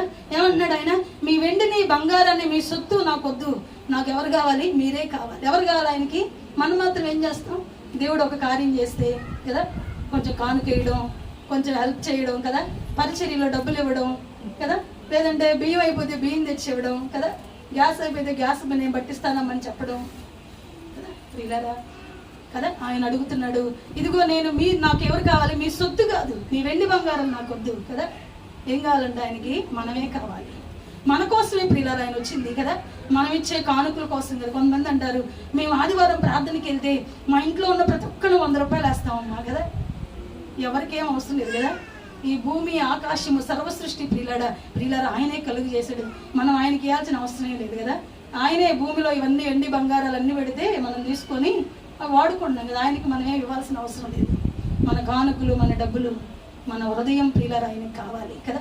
మన హృదయంలో ఆయన నివాసం చేయాలని కోరుకుంటున్నాడు. మన హృదయం ఎప్పుడైతే అది పరిశుద్ధంగా పవిత్రంగా ఉంటుందో ఆయన మన హృదయాన్ని దేవుని ఆలయంగా చేసుకొని కదా ఆయన మహిమపరచుకోవాలని ఆయన ఉద్దేశించున్నాడు. అలానే ఈసారి నుండి ఏమి ఇవ్వకుండా ఉండమాకండి కదా. ఇలా అలా ఏం కాదు అంటే దానికంటే కూడా మనం ఏం చేయాలో తెలుసా, ఏదో దేవునికి ఇచ్చి మనం చేతులు తెలుపుకునేటట్టు కాదు. మనం ఏం చేయాలి, ఆయన ఎవరో మనం ఎరిగి ఆయనని ఎప్పుడు కూడా మనం ఏం చేయాలి, ఆయనను మహిమపరిచే వారంగా, ఆయనకు కృతజ్ఞతాస్తుతులు చెల్లించే వారంగా ఉండాలనేది ఆయన యొక్క ఉద్దేశం ఉంది. కాబట్టి మన జీవితంలో మనము ఆయన వెంబడించే విధానం ఎలాగుందో ప్రియులారా మనం ఆలోచించుకోవాలి. 22 కూడా మనం చదివితే, వారి అవివేక హృదయము అంధకారం అయిపోయిందంట. ఏమైంది, అవివేక హృదయం కలిగిన వారు, అవివేకులు అంటే ఎవరు, అజ్ఞానులు, ఆయన గురించి తెలియనటువంటి వారు ఏమైపోతారో తెలుసా, వీళ్ళు ఏమవుతారంట ప్రియులారా. అంత మంచి మాట కదా అది. అంధకారం అయిపోయిందంట, వాళ్ళ హృదయం ఏమైపోయింది, వారి బ్రతుకులు అంధకారం అయిపోతాయి. అంటే ఆయనను గనక మనం తెలుసుకోకపోతే మన బ్రతుకులు ఎప్పుడు ఎలా ఉంటాయి, చీకట్లోనే ఉంటాయి కదా. చాలా మంది సాక్ష్యాలు మనం వింటే, నేను ఒకప్పుడు అలాగున్నాను, ఒకప్పుడు వ్యభిచారిని, ఒకప్పుడు దొంగని, ఒకప్పుడు నేను పాపాత్ముణ్ణి, నేను ఈరోజు ఇలాగ ఉన్నాను. ప్రియులారా ఆ చీకటి బ్రతుకుల్లో నుండి ఎప్పుడైతే ఆయన్ని గుర్తించగలిగినారో, ఎప్పుడైతే ఆయన సన్నిధికి రాగలిగినారో, అప్పుడు వాళ్ళ చీకటి బ్రతుకంతా ఏమైపోయింది, వెలుగుగా మార్చబడింది. కాబట్టి మనం అవివేకంతో ఉన్నంత కాలం ప్రియులారా, అజ్ఞానులుగా ఉన్నంత కాలం, మన హృదయాన్ని కఠినం చేసుకున్నంత కాలం మనం ఎలా ఉంటామో తెలుసా, ఎలా ఉంటాము, అంధకారం, మన హృదయం అంధకారంలో ఉంటది, మనకేం తెలియదు, చీకట్లోనే మనం ప్రయాణం చేస్తాం. కానీ నేను బాగున్నానని మనం అనుకుంటాం. కాబట్టి ప్రియులారా మనం ఎన్నడూ కూడా మనం అలాగ ఉండకూడదు. ఆయన ఎవరో మనం ఎరిగిన తర్వాత మనం హృదయపూర్వకంగా, మనం ఇష్టపూర్వకంగా ఆయన ఆరాధించే వారంగా, ఆయన స్తుతించే వారంగా ప్రియులారా, ఆయన వాక్యానుసారం నడిచే వారంగా, ఆయన మాట ఏమి సెలవిచ్చారో ఆ ప్రకారం నేను జీవించాలని మన హృదయంలో ఎప్పుడు ఏముండాలి, ఒక తృష్ణ ఉండాలి. ఏముండాలి, మనకి ఒక ఆశ ఉండాలి. ఇదిగో అయ్యా నేను నీ వాక్యానుసారం బ్రతకాలి, లోపం లేని భక్తి నేను చెయ్యాలి కదా. ఏముండాలి మనకి, లోపం లేని భక్తి నేను చెయ్యాలి. నన్ను చూచినప్పుడు అనేక మంది ఆకర్షించబడాలి. నా మాటలు, నా హృదయము, నా ఆలోచన, నా క్రియలన్నీ కూడా ఇదిగో కదా నీ క్రియలన్నీ కూడా నా హృదయంలో నా జీవితం ద్వారాగా ప్రజలకు కనబడాలయ్యా, నేను నీ నామానికి మహిమకరంగా బ్రతకాలి అని ప్రియులారా మన హృదయంలో మనకు ఆశలు ఉండాలి. నామకార్థంగా భక్తి చేసుకుంటూ వెళ్తే ఆయన మనతో ఉండడు ప్రియులారా. మనం అనుకుంటాం నేను ఆయనతో ఉన్నానని, మన భ్రమే అది. ఏంటది? మనం అనుకుంటాం ఆయనతో ఉన్నానని, ఆయన ఎప్పుడూ ఆయన మన దగ్గర నుండి దూరం అయిపోయాడు.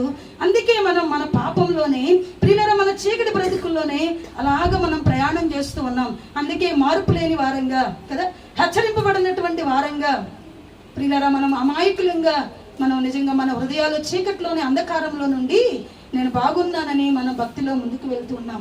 కాబట్టి మనల్ని మనం పరీక్షించుకోవాలి. మనం ఎలాగ ఉన్నామో, మనం చేస్తున్న భక్తి ఇది మనం పరలోకానికి తీసుకుని వెళ్తుందా కదా, ఆయనతో నివాసం చేయడానికి ఈ భక్తి సరిపోతుందా లేదా అని మనల్ని మనం ప్రియులారా మనం పరీక్షించుకోవాలి. అలానే ఇంకొక వచనాన్ని కూడా మనం చదువుదాం. ఆయన తెలుసుకోకపోతే మనకి ఎటువంటి నష్టం జరుగుతుందో ప్రియులారా, నిజంగా మనం చూస్తూ ఉన్నాం. ఆయన మనకు దూరం అయిపోతాడంట కదా. ఆయన మనకు దూరం అయిపోతే మన బ్రతుకులన్నీ కూడా అంధకారం అవుతాయి అని చెప్తా ఉన్నారు. అలానే మనం ఇంకొక వచ్చిన యాకోబు పత్రిక 4వ అధ్యాయము, యాకోబు పత్రిక 4వ అధ్యాయము.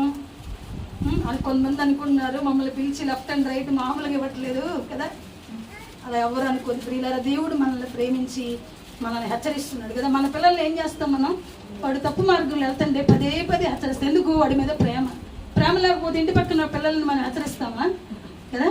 మన పిల్లలు బాగుండాలని కదా, మన పిల్లలు బాగుండాలని కొడతాము, తిడతాము, హెచ్చరిస్తాం. కాబట్టి మనం ఎవరూ కూడా మనం అలాగ తీసుకోవద్దు. కానీ మన భక్తి ప్రియులారా అది సరిగా ఉన్నదా, మనల్ని మనం పరీక్షించుకోవడానికి దేవుడు కొన్ని విషయాలు మనతో మాట్లాడుతున్నారు. యాకోబు రాసిన పత్రిక 4వ అధ్యాయము 4వ వచనం ఒకసారి మనం చదువుదాం. ఈ లోక స్నేహము దేవునితో వైరమని మీరు ఎరుగరా? కాబట్టి ఎవడు ఈ లోకముతో స్నేహము చెయ్యగోరునో వాడు దేవునికి శత్రువగును. ఇందాక మనం ఏం చూసాము? దేవుడు మన నుండి వేరైపోతాడు. ఏమవుతాడు? ఆయనను బాగుగా తెలుసుకోకపోతే మన నుండి ఆయన వేరైపోతాడు. తర్వాత మనం ఏమవుతామంట? ఎవడు ఈ లోకముతో స్నేహము చెయ్యగోరునో వాడు దేవుని శత్రువగును. ఎవరు లోకంతో స్నేహం చేయడానికి ఇష్టపడతారు కదా? ఆయనతో స్నేహం లేని వారు కదా, ఆయనతో సంబంధం లేని వారు, ఆయన ఎవరో తెలియనటువంటి వారు ఏమవుతారు కదా? ఏమవుతారు? వాళ్ళు దేవుని బిడ్డలతో స్నేహం ఉండదు. దేవుని బిడ్డలతో వాళ్ళకి ఏముండదు? వాళ్ళకి పరిచయాలు ఉండవు కదా. ప్రార్థనకి వెళ్ళే బిడ్డలతో వాళ్ళకి సంబంధాలు ఉండవు. ఎవరితో ఉంటే వాళ్ళకి? లోక సంబంధమైన వారితో. అలాగా లోక సంబంధమైన వారితో స్నేహం కలిగిన వారికి దేవుడు ఏమైపోతాడంట? ఈ లోకముతో స్నేహం చేయగోరు వాడు దేవునికి శత్రువగుతాడు. ఏమవుతాడు? ప్రియులారా, మనము దేవునికి స్నేహితులం అవ్వాలా, లేదంటే కుమార్తెలుగా ఉండాలా, లేదంటే మనం శత్రువులుగా ఉండాలని మనం కోరుకుంటున్నామా? ఎవరు శత్రువు ఉండడానికి ఇష్టపడరు కదా, అందరూ స్నేహపూర్వకంగా కదా. ఇదిగో మిమ్మల్ని దాసులని పిలవక స్నేహితులని పిలవాలని యేసు ప్రభు కూడా యోహాను సువార్త 14వ అధ్యాయంలో చెప్తారు. అంటే యేసు ప్రభువే మనుషులతో ఎలా ఉండాలనుకున్నాడు? స్నేహం కలిగి ఉండాలనుకున్నాడు. మరి మన జీవితంలో మరి మనం శత్రువులుగా ఉంటూ ఉన్నామా కదా? మనము లోకంతో స్నేహం చేస్తే ప్రియులారా, లోక సంబంధమైన మనుషులతో మనం చెయ్యగలిగితే, వారి యొక్క ఆలోచనల్లో మనం కూడా ఏకీభవించి ముందుకు వెళ్తే మనం ఏమవుతామంట? దేవునికి శత్రువులం అవుతాం ప్రియులారా. కాబట్టి దేవుడు ఎంత స్పష్టంగా మనతో మాట్లాడుతున్నారు. ఇటువంటి విషయాలన్నీ మనకి ఎలా ఉంటాయంటే, కాకరకాయ రసం కొంచెం నాలుగు మీద పడితే ఎలా ఉంటుంది? చేదు కదా. కానీ అది ఎంత ఆరోగ్యమో మనుషులకి కదా. ప్రియులారా, ఈ శ్రేష్టమైన వాక్యాలే మనల్ని ఎక్కడికి తీసుకెళ్తే? పరలోకానికి తీసుకెళ్తాయి. ఇవన్నీ మనకి తెలియకుండా ఏదో కొంతసేపు కూర్చొని చర్చిలో మన దశంభాగాలు ఇచ్చి, మన కానుకలు ఇచ్చి కదా, దేవుని సేవకుల ద్వారా ప్రార్థన చేయించుకుని వస్తే మనం ఏం వెళ్ళాం? మన తృప్తి అంతే. ఈరోజు ప్రార్థనకి వెళ్ళాను కదా, మా వాళ్ళందరినీ కలిశాను, కానుకేసాను, దైవజనులను కలిశాను, ప్రార్థన చేయించుకున్నాను ప్రియులారా. కానీ దేవుని యొక్క వాక్యం మనకి తెలియజేస్తుంది, ఎప్పుడైతే మనము ప్రియులారా మనం చీకట్లో ఉంటామో మనకు ఆయన అర్థం కాడు. ఆయన అర్థం కాలేనప్పుడు ప్రియులారా ఆయన మనకు దూరం అయిపోతాడు. ఆయన మనకు దూరం అయిపోతే ప్రియులారా తర్వాత మనం ఏమవుతాం? మళ్ళీ ఆయన మనల్ని శత్రువుగానే చూస్తాడండి. ఏం చేస్తాడు? శత్రువుకి మనం భోజనం పెడతామా? శత్రువు క్షేమాన్ని మనం కోరుకుంటామా కదా? శత్రువు మనకి ఏమైనా ఇబ్బంది ఇరుకులు వస్తే మనల్ని కాపాడుతాడా? ఎవరు కాపాడుతారు మనల్ని కదా? మన ప్రాణ స్నేహితులు ఎవరుంటారు? మన ఇరుకులో ఇబ్బందుల్లో మనకి ఎవరుంటారు తోడు? ఒక్కోసారి మన బంధువులు కూడా ఉంటారు కదా, ఉంటారా? వాళ్ళు కూడా మనం చేయి విడిచిపెడతారు. కానీ మన స్నేహితులు, నమ్మకమైనటువంటి స్నేహితులు కదా, ఏం చేస్తారో తెలిసే వాళ్ళు మనకు తోడుంటారు పిల్లరా. మరి అటువంటి తోడుండే వాళ్ళు, అలాగా మనము ఇబ్బందులు ఇరుకుల్లో ఉంటే, నిరాశ నిస్పృహల్లో ఉండే మనల్ని బలపరిచేవారు మనకి శత్రువులైతే మనకి క్షేమం ఎక్కడా కదా. మనకి క్షేమం ఇచ్చే దేవుడు కదా, మనల్ని ఆదరించే దేవుడు ప్రియులారా. ఆయన లేకుండా బ్రతకలేము మన జీవితంలో. అటువంటి ఆయన మనకి శత్రువు అయిపోతే శత్రువు మనకి సహాయం చేస్తాడా కదా. కాబట్టి మన జీవితంలో ఆయన గనక మనల్ని శత్రువుగా చూస్తే మనకి ఈ భూమి మీద ఏం లేదు, క్షేమాధారం లేదు. ప్రియులారా, శత్రువు ఎలాగైనా కూడా ఏం చేస్తాడు, ఇబ్బంది పెడతాడు కదా తన శత్రువుని. ఇద్దరు శత్రువులు ఉన్నారు, ఇంకేం చేస్తారు, పోరాడి ఎలాగైనా గెలవాలని ఏం చేస్తారు, మనము ఓటమి చెందేంత వరకు మన మీద ఏం చేస్తారు, ఎన్నో కుట్రలు కుతంత్రాలు ప్రియులారా. కానీ అటువంటి వాటన్నింటిలో నుండి విడిపించేవాడు కదా, మన కొరకు ప్రాణం పెట్టినటువంటి ఆయన. ఆ స్నేహితుడు మనకి దూరంగా ఉన్నాడా కదా. నిజంగా మనము లోకంలోనికి వెళ్ళిపోతే ప్రియులారా, మనము లోకంతో చేతులు కలిపితే, లోక సంబంధమైన వారితో సాంగత్యం చేస్తే ఆయనకి మనం ఏమైపోతామంట, దేవుడు శత్రువుగాడు, మనమే శత్రువులం అవుతాం. ఏమవుతాం, ఆయన ఎప్పుడు మంచివాడే, ఆయన ఎప్పుడు మంచి చేసేవాడే, ఎప్పుడు క్షేమంగా కదా మనల్ని కాపాడుకునేవాడే, ఎప్పుడు కూడా క్షేమాన్ని మనకి ఇచ్చేవాడే. అయితే ప్రియులారా, మన స్నేహము మన బాంధవ్యము మనల్ని ఏం చేస్తుంది, దేవునికి శత్రువుగా చేస్తుంది. కాబట్టి మనం శత్రువు అయినప్పుడు మనం ప్రేమించలేము ఆయన కదా. ఆయన మనల్ని ప్రేమించలేడు, మనం కూడా ప్రేమించలేము. కాబట్టి ఎవరైతే లోకానికి దగ్గర అవుతారో ప్రియులారా, వారు దేవునికి దూరం అయిపోతారు. ఏమవుతారు, మనం ఎప్పుడైతే లోకాన్ని ప్రేమిస్తూ లోకానికి దగ్గర అవుతామో, లోకానికి సమీపం అవుతూ ఉంటామో, లోకాన్ని ప్రేమిస్తూ ఉంటామో ప్రియులారా, చిన్నగా మన యొక్క గ్యాప్ దేవునికి మనకి ఏమవుతుంది, దూరం పెరిగింది. కాబట్టి మనం దూరం వెళ్ళిపోవడానికి ఇష్టపడుతున్నామా? అయ్యా నాకు ఎవరైనా ఒక ఆత్మ, మేము మొన్న ఒక బ్రదర్ని కలిసాం. ఆ బ్రదర్ ఒక విషయం చెప్పారు. అంతకుముందు బాగా స్పిరిచువల్గా ఆత్మీయంగా ఉన్నాడు. తర్వాత కొన్ని పరిస్థితులను బట్టి మందిరానికి వెళ్ళడం మానేసిన తర్వాత అప్పటి వరకు చాలా మంది ఆత్మీయులతో ఉన్న అతను ఏమైపోయారు తెలుసా, ఆ ఫ్యామిలీ దేవునికి చిన్నగా దూరం అయిపోయారు, లోకం వచ్చేసింది. అయితే ఇప్పుడు లోకంలో వాళ్ళకి సంతోషం లేదు, ఏం లేదు, వాళ్ళకి సంతోషం లేదు. మేము ఒకరోజు కలవడానికి వెళ్తే ఆ బ్రదర్ చెప్పారు, ఏమన్నారంటే, మాకు ఎవరైనా ఆత్మీయులు తోడైతే బాగుండు అనుకుంటున్నారండి. ఏమనుకుంటున్నారు, మాకు ఎవరైనా ఆత్మీయులు తోడైతే బాగుండు, నేను లోకానికి దగ్గర అయిపోతున్నాను, ఇదిగో నేను లోకంలో పడిపోతున్నాను, ఇదిగో ఈ లోకము ఈ పాపము నా జీవితంలో పనిచేస్తుందని ఒప్పుకున్నాడు. ఏం చేశాడు, దావీదు గనక నాతాను ప్రవక్త వచ్చినప్పుడు ఎలాగ ఒప్పుకున్నాడో ఆ తమ్ముడు కూడా ఒప్పుకున్నాడు. వీళ్ళ ఒప్పుకున్న వాడిని దేవుడు ఏం చేస్తాడు, ఖచ్చితంగా కనికరించి క్షమించి కదా. నిజంగా ఆ తమ్ముడు అలా చెప్పినప్పుడు మాకు చాలా సంతోషం అనిపించింది. చాలా విషయాలు మేము మాట్లాడి, చాలా కన్నీరు విడిచి ఆ బిడ్డల కొరకు మేము ప్రార్థన చేసి వచ్చాం. కాబట్టి మన జీవితంలో ఆ బ్రదర్ ఇప్పుడు మన మధ్యలోనే ఉన్నారు. నాకు చాలా సంతోషం. అంటే మనకు ఆశ ఉండాలి. మనకు ఆశ ఉన్నప్పుడు దేవుడు ఏం చేస్తాడు తెలుసా, మనకి ఏం ఆశ ఉండాలి, అయ్యో నేను లోకానికి దగ్గర అవుతున్నానే, నేను దేవునికి దూరం అయిపోతున్నాననే బాధ మన హృదయంలో ఉన్నప్పుడు ప్రియులారా, ఆ తమ్ముడు ఎలా ఉన్నాడు తెలుసా, లోకంలోనే ఉంటూ ఉన్నాడు. కానీ దేవుడు ఏం చేశాడు, అరే ఒకప్పుడు నాతో నువ్వు స్నేహం చేసి నాతో ఉండి కదా, నా పని కొరకు పరిగెత్తి ఈ రోజు నువ్వు లోకంలోకి వెళ్ళిపోయావని దేవుడు ఏం చేయలేదు, ఆ తమ్ముని త్రోసివేయలేదు ప్రియులారా కదా. ఆయన పాపంలో ఉండగానే, వ్యర్థుడిగా తిరుగుతూ ఉండగానే ఏం చేశాడు, ఆయన ఆ తమ్ముళ్ళలో ఉన్న హృదయాన్ని చూసి ఆయన దగ్గరకు దేవుని సేవకుల్ని పంపించాడు. ఏం చేశాడు, ఆయన ఒకరిని కాదు నలుగురిని పంపించాడు. ఎవరిని, ఎవరో ఒకరు వస్తే చాలనుకున్నాడు. కానీ దేవుడు ఏం చేశాడు తెలుసా, నలుగురు దేవుని బిడ్డలను దేవుని సేవకుల్ని పంపించి నిజంగా వాళ్ళ కుటుంబంలో ఎంత సంతోషమో. ప్రియులారా, మన హృదయం దేన్ని కోరుకుంటుంది, మనకి ఒంటరైనప్పుడు అర్థమైంది దేవుని సేవకులు, దేవుని బిడ్డల విలువ, దేవునితో సహవాసం ప్రియులారా. కాబట్టి అంటే మన హృదయంలో పరిశుద్ధాత్మ దేవుడు పనిచేస్తే, అంటే పరిశుద్ధాత్మ దేవుడు మన అంతరంగంలో ఉంటే మన హృదయం నేరారోపణ చేస్తుంది. ఏం చేస్తుంది, హృదయం చచ్చిపోయిన స్థితిలో ఉందంటే మనలో ఏం లేదు, ఎప్పుడో ఆయన దూరం అయిపోయాడు, మనకే భ్రమ నేను బాగున్నానని కదా. ఇలా ఎప్పుడైతే మనం ఆత్మ సంబంధముగా మనం బ్రతికి ఉన్నామో, పరిశుద్ధాత్మ దేవుడు మనల్ని హెచ్చరిస్తూ ఉంటాడు, మన హృదయంలో కోరికలు కలిగి చేస్తాడు, మనకి ఏం అవసరమో వాటిని మనకి తెలియజేస్తూ ఉంటాడు. మన హృదయం దాని కొరకు కొట్టుకునేటట్లుగా, దాని కొరకు ఆశపడేటట్లుగా దేవుడు చేస్తాడు పిల్లరా. కాబట్టి మనకి లోకంతో స్నేహం చేయడానికి సంతోషంగా వెళ్తున్నామా, మనం లోకానికి దగ్గర అవుతున్నప్పుడు అయ్యో నా దేవునికి నేను దూరం అవుతున్నాననే ఆ మనస్సాక్షి ప్రియులారా మనకి పనిచేస్తా ఉందా, మనల్ని మనం పరీక్షించుకోవాలి. ఒకవేళ మనము మనస్సాక్షి చచ్చిపోయిన స్థితిలో ఉంటే మన నుండి దేవుడు ఎప్పుడో దూరం అయిపోయాడని, మనం చేస్తున్న భక్తి ప్రియులరా ఇది మన జీవితానికి క్షేమం కాదని, మనకి ఆశీర్వాదం కాదని నిజంగా దేవుని యొక్క వాక్య వెలుగులో మనకు అర్థమవుతుంది. అలానే ఇంకొక విషయాన్ని కూడా మనం చూద్దాము. నిజంగా ఆయన ఎవరో మనం తెలుసుకోకపోతే మన బ్రతుకులు చీకట్లోనే ఉంటాయి కదా. ఆయన మన నుండి దూరం అయిపోతాడు, మనము శత్రువులం అయిపోతాము. అలానే ఇంకొక మాట కూడా మనం చూద్దాం. యెషయా గ్రంథము 1వ అధ్యాయము. నిజంగా ఆయన ప్రాణము, ఆయన హృదయం మన కొరకు ఎంతగా కొట్టుకుంటా ఉంది. ఆయన హృదయంలో మన గురించినటువంటి ఎంతగా వేదన ఆయనలో కనబడతా ఉందో ప్రియులారా ఒకసారి మనం చూద్దాం. 1వ అధ్యాయము యెషయా గ్రంథము 1వ అధ్యాయము 2-3 వచనాలు మనం చదువుదాం. యెహోవా మాట్లాడుచున్నాడు, ఆకాశమా ఆలకించుము, భూమి చెవియొగ్గుము. నేను పిల్లలను పెంచి గొప్పవారినిగా చేసి తిని, వారు నా మీద తిరగబడి ఉన్నారు. ఎద్దు తన కామాందు నెరుగును, గాడిద సొంత వాని దొడ్డి తెలుసుకొనును. ఇజ్రాయేలుకు తెలివి లేదు, నా జనులు యోచింపరు. ఏం చేయరంట? ఎవరి గురించి చెప్తా ఉన్నాడు ఆయన?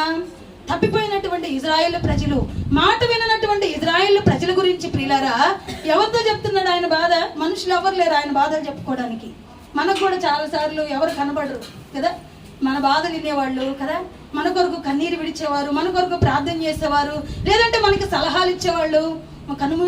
మనకి కళ్ళ ముందు మనకి ఎవరు కనబడరు ప్రియులారా. ఇప్పుడు దేవుని యొక్క పరిస్థితి కూడా ఏంటో తెలుసా? ఆయన బాధ చెప్పుకోవడానికి ఎవరు లేరు. ఎందుకు? అందరూ త్రోవ తప్పిపోయారు కదా, అందరూ మాట వినకుండా గాడి తప్పారు, వాళ్ళ ఇష్టానుసారంగా బ్రతుకుతున్నారు. ఆయన బాధ చెప్పుకోవడానికి ఎవరు లేరు. అందుకే ఆయన ఎవరికి చెప్తున్నాడు తెలుసా? ఆకాశము ఆలకించుము, భూమి చెవియొగ్గుము. నేను పిల్లలను పెంచి గొప్పవారినిగా చేస్తే వాళ్ళు ఏం చేస్తున్నారు? నా మీద తిరుగుబాటు చేస్తా ఉన్నారు. ప్రియులారా మన మాట వినకపోతే తిరుగుబాటు చేసినట్టు కదా. ఇప్పుడు మన పిల్లలు ఉన్నారు, ఎదురు చెప్పకపోయినా, మాట వినట్లేదు అనుకో, చెప్పిన పని చేయలేదనుకో, వాళ్ళు ఏం చేసినట్లు? తిరుగుబాటు చేసినట్లే. వాళ్ళు నోరు తెరిచి చెప్పకపోయినా, నేను చెయ్యనని చెప్పకపోయినా కూడా వాళ్ళు తల్లిదండ్రులకి వాళ్ళు ఏమైపోయినట్లు?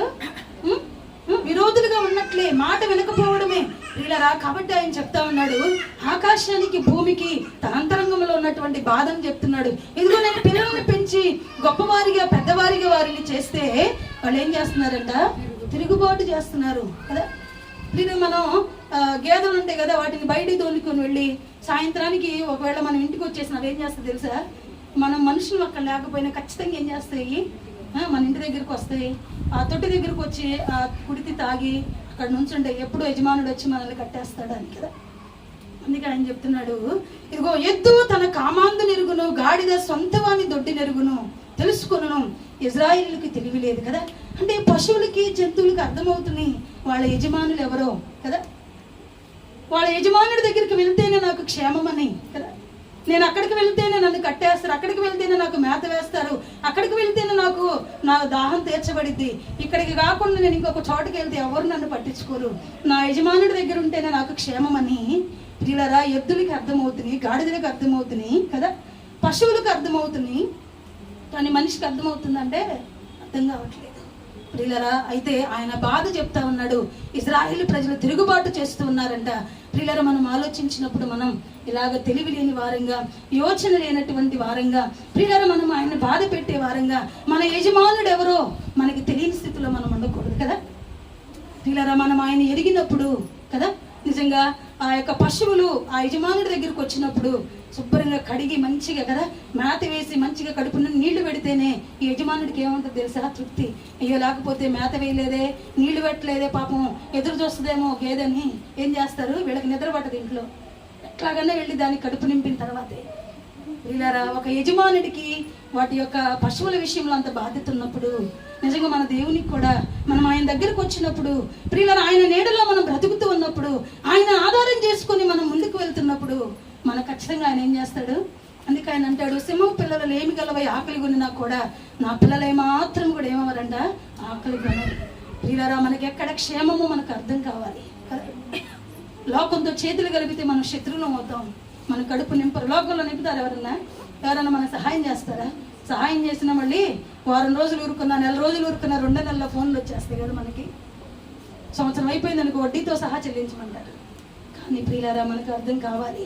నిజంగా మనం ఆయన సురక్షితమైన రెక్కల నీడలో ఆయనను మనం యజమానునిగా మనం చేసుకొని ఆయనను ఆధారం చేసుకొని మనం భక్తిలో ముందుకు వెళ్తే అన్ని విషయాలలో కదా ప్రియులారా, ఒక యజమానుడు పశువుల విషయంలో, ఎద్దుల విషయంలో, గాడిదల విషయంలో యజమానుడు ఎంతగా వాటిని కేర్ తీసుకుంటాడో కదా, మన జీవితంలో మనల్ని కూడా అన్ని విషయాల్లో ఏం చేస్తాడు, మనం గాయపడిన ప్రతిసారి, ఇరుకులో ఉన్న ప్రతిసారి, బంధకాల్లో ప్రియులారా ఉరుల్లో మనం చిక్కున్న ప్రతిసారి వచ్చి మెల్లగా ఏం చేస్తాడు, ఆయన ఆ కట్లన్నింటిలో విడిపించి మనకి క్షేమం ఇస్తాడు. ఒకవేళ మనకి యజమానుడు లేకపోతే చీకటి బ్రతుకుల్లో గనక మనం ఉంటే ప్రియులారా, చీకటి మన హృదయాలను, మన కుటుంబాలని అంధకారంలోనికి తీసుకుని వెళ్తుంది కదా. ఇందుకే చాలా మీడియాలో మనం చూస్తే కుటుంబాలు పిల్లలకి విషం ఇచ్చి వీళ్ళు కూడా విషం. అదేంటి? అంధకారం. వాళ్ళ అంధకారంలో ఉన్నారు, వాళ్ళ కుటుంబం అంతా కూడా ఏమైపోయింది, చీకట్లో బ్రతికింది కాబట్టి అపవాది చీకట్లోనికి వాళ్ళు ఏడ్చుకుని వెళ్ళిపోయినారు. కాబట్టి ప్రియులారా, మన యజమానుడు ఎవరు, మనకి ఎక్కడ క్షేమము కదా మనకు అర్థం కావాలి. ఆయన బాధపడుతూ ఉన్నాడు. ఒకవేళ ఇప్పటి వరకు ప్రియులారా మనం నామకార్థంగాను ఏదో మనకి తెలిసిన భక్తిలోనో ఏదో మనకి సంతోషం కలిగేటట్లుగా మనం ఒకవేళ భక్తి చేయవచ్చునేమో, కానీ ఆయన కోరుకున్న విధంగా మనం ఆత్మీయ జీవితంలో ముందుకు వెళ్ళాలని ఆయన మన గురించి ఆలోచన కలిగి ఉన్నాడు. ప్రియులారా, చివరిగా ఇంకొక వచనాన్ని కూడా మనం చదువుకుందాం. యోహాను సువార్త 1వ అధ్యాయము. యోహాను సువార్త ఒక వ్యక్తి గురించి ఒక 5 నిమిషాల్లో మనం చూసుకొని, నిజంగా మనము ఆయన గురించి తెలుసుకోవాలంటే అసలు మనం ఎలాగుండాలి అంటే మనం తెలుసుకోబోయే వ్యక్తి ఎలాగున్నాడు, ఆయన ఎలాగ మార్పు చెందాడో ఒకసారి ప్రియులారా మనం చూద్దాము. యోహాను సువార్త 1వ అధ్యాయము 45వ వచనం నుండి మనం చదువుదాం. నతనీయేలును కనుగొని ధర్మశాస్త్రంలో మోషేయు ప్రవక్తలను ఎవరిని గూర్చి వ్రాసిరో ఆయనను కనుగొంటిమి. ఆయన యేసేపు కుమారుడైన నజరేయుడగు యేసు అని అతనితో చెప్పెను. అందుకు నతనీయేలు, నజరేతులో నుండి మంచిదేదైనా రాగలదా అని అతనిని అడుగగా, వచ్చి చూడమని ఫిలిప్పు అతనితో అనెను. ప్రియులారా, ఇక్కడ చదవబడిన వాక్యాన్ని కనుక మనం చూస్తే, ఒకసారి యేసు ప్రభు శిష్యుడైనటువంటి ఫిలిప్పు ఏం చేశారో తెలుసా, నతనీయేలును ఒక అతని దగ్గరికి వెళ్ళాడు. ఎవరైనా ఒక సామాన్యమైనటువంటి మనిషి. అయితే ఈ మనిషి ఎవరంటే ధర్మశాస్త్రాన్ని ఫాలో అవుతూ ఉంటాడు కదా. మోషే ద్వారాగా యేసు దేవుడిచ్చినటువంటి ధర్మశాస్త్రాన్ని, ఆ విధులను, కట్టడలను అన్నింటిని కూడా ఫాలో అవుతూ ఉన్నటువంటి ఒక వ్యక్తి. అయితే ఈ వ్యక్తికి యేసు ప్రభు గురించి తెలియదు. అయితే ఒకసారి యేసు ప్రభు శిష్యుడైనటువంటి ఫిలిప్ గారు అతని దగ్గరికి వెళ్ళి, ఇదిగో ఒకసారి నేను నీకు ఒక వ్యక్తిని చూపిస్తాను అంటే నీకు ఒక వ్యక్తిని చూపిస్తాను. ఆయన ఎవరో తెలుసా? ఇదిగో మోషేయు ప్రవక్తలను ధర్మశాస్త్రములో ఆయన గురించి ప్రవచించారు. ఇదిగో కన్యక గర్భము ధరించి కుమారుని కనును. ఆయన లోకరక్షకుడు. నిజంగా మనుషుల యొక్క పాపముల నిమిత్తము ఆయన శిలువ మరణానికి అప్పగించబడ్డారు. ఆయన ఇదిగో లోకంలో ఉన్నటువంటి వారిని పాపులను రక్షించడానికి లోకానికి వచ్చి ఉన్నాడు. ఇదిగో అతని గురించి ప్రవక్తలందరూ ప్రవచించారు కదా.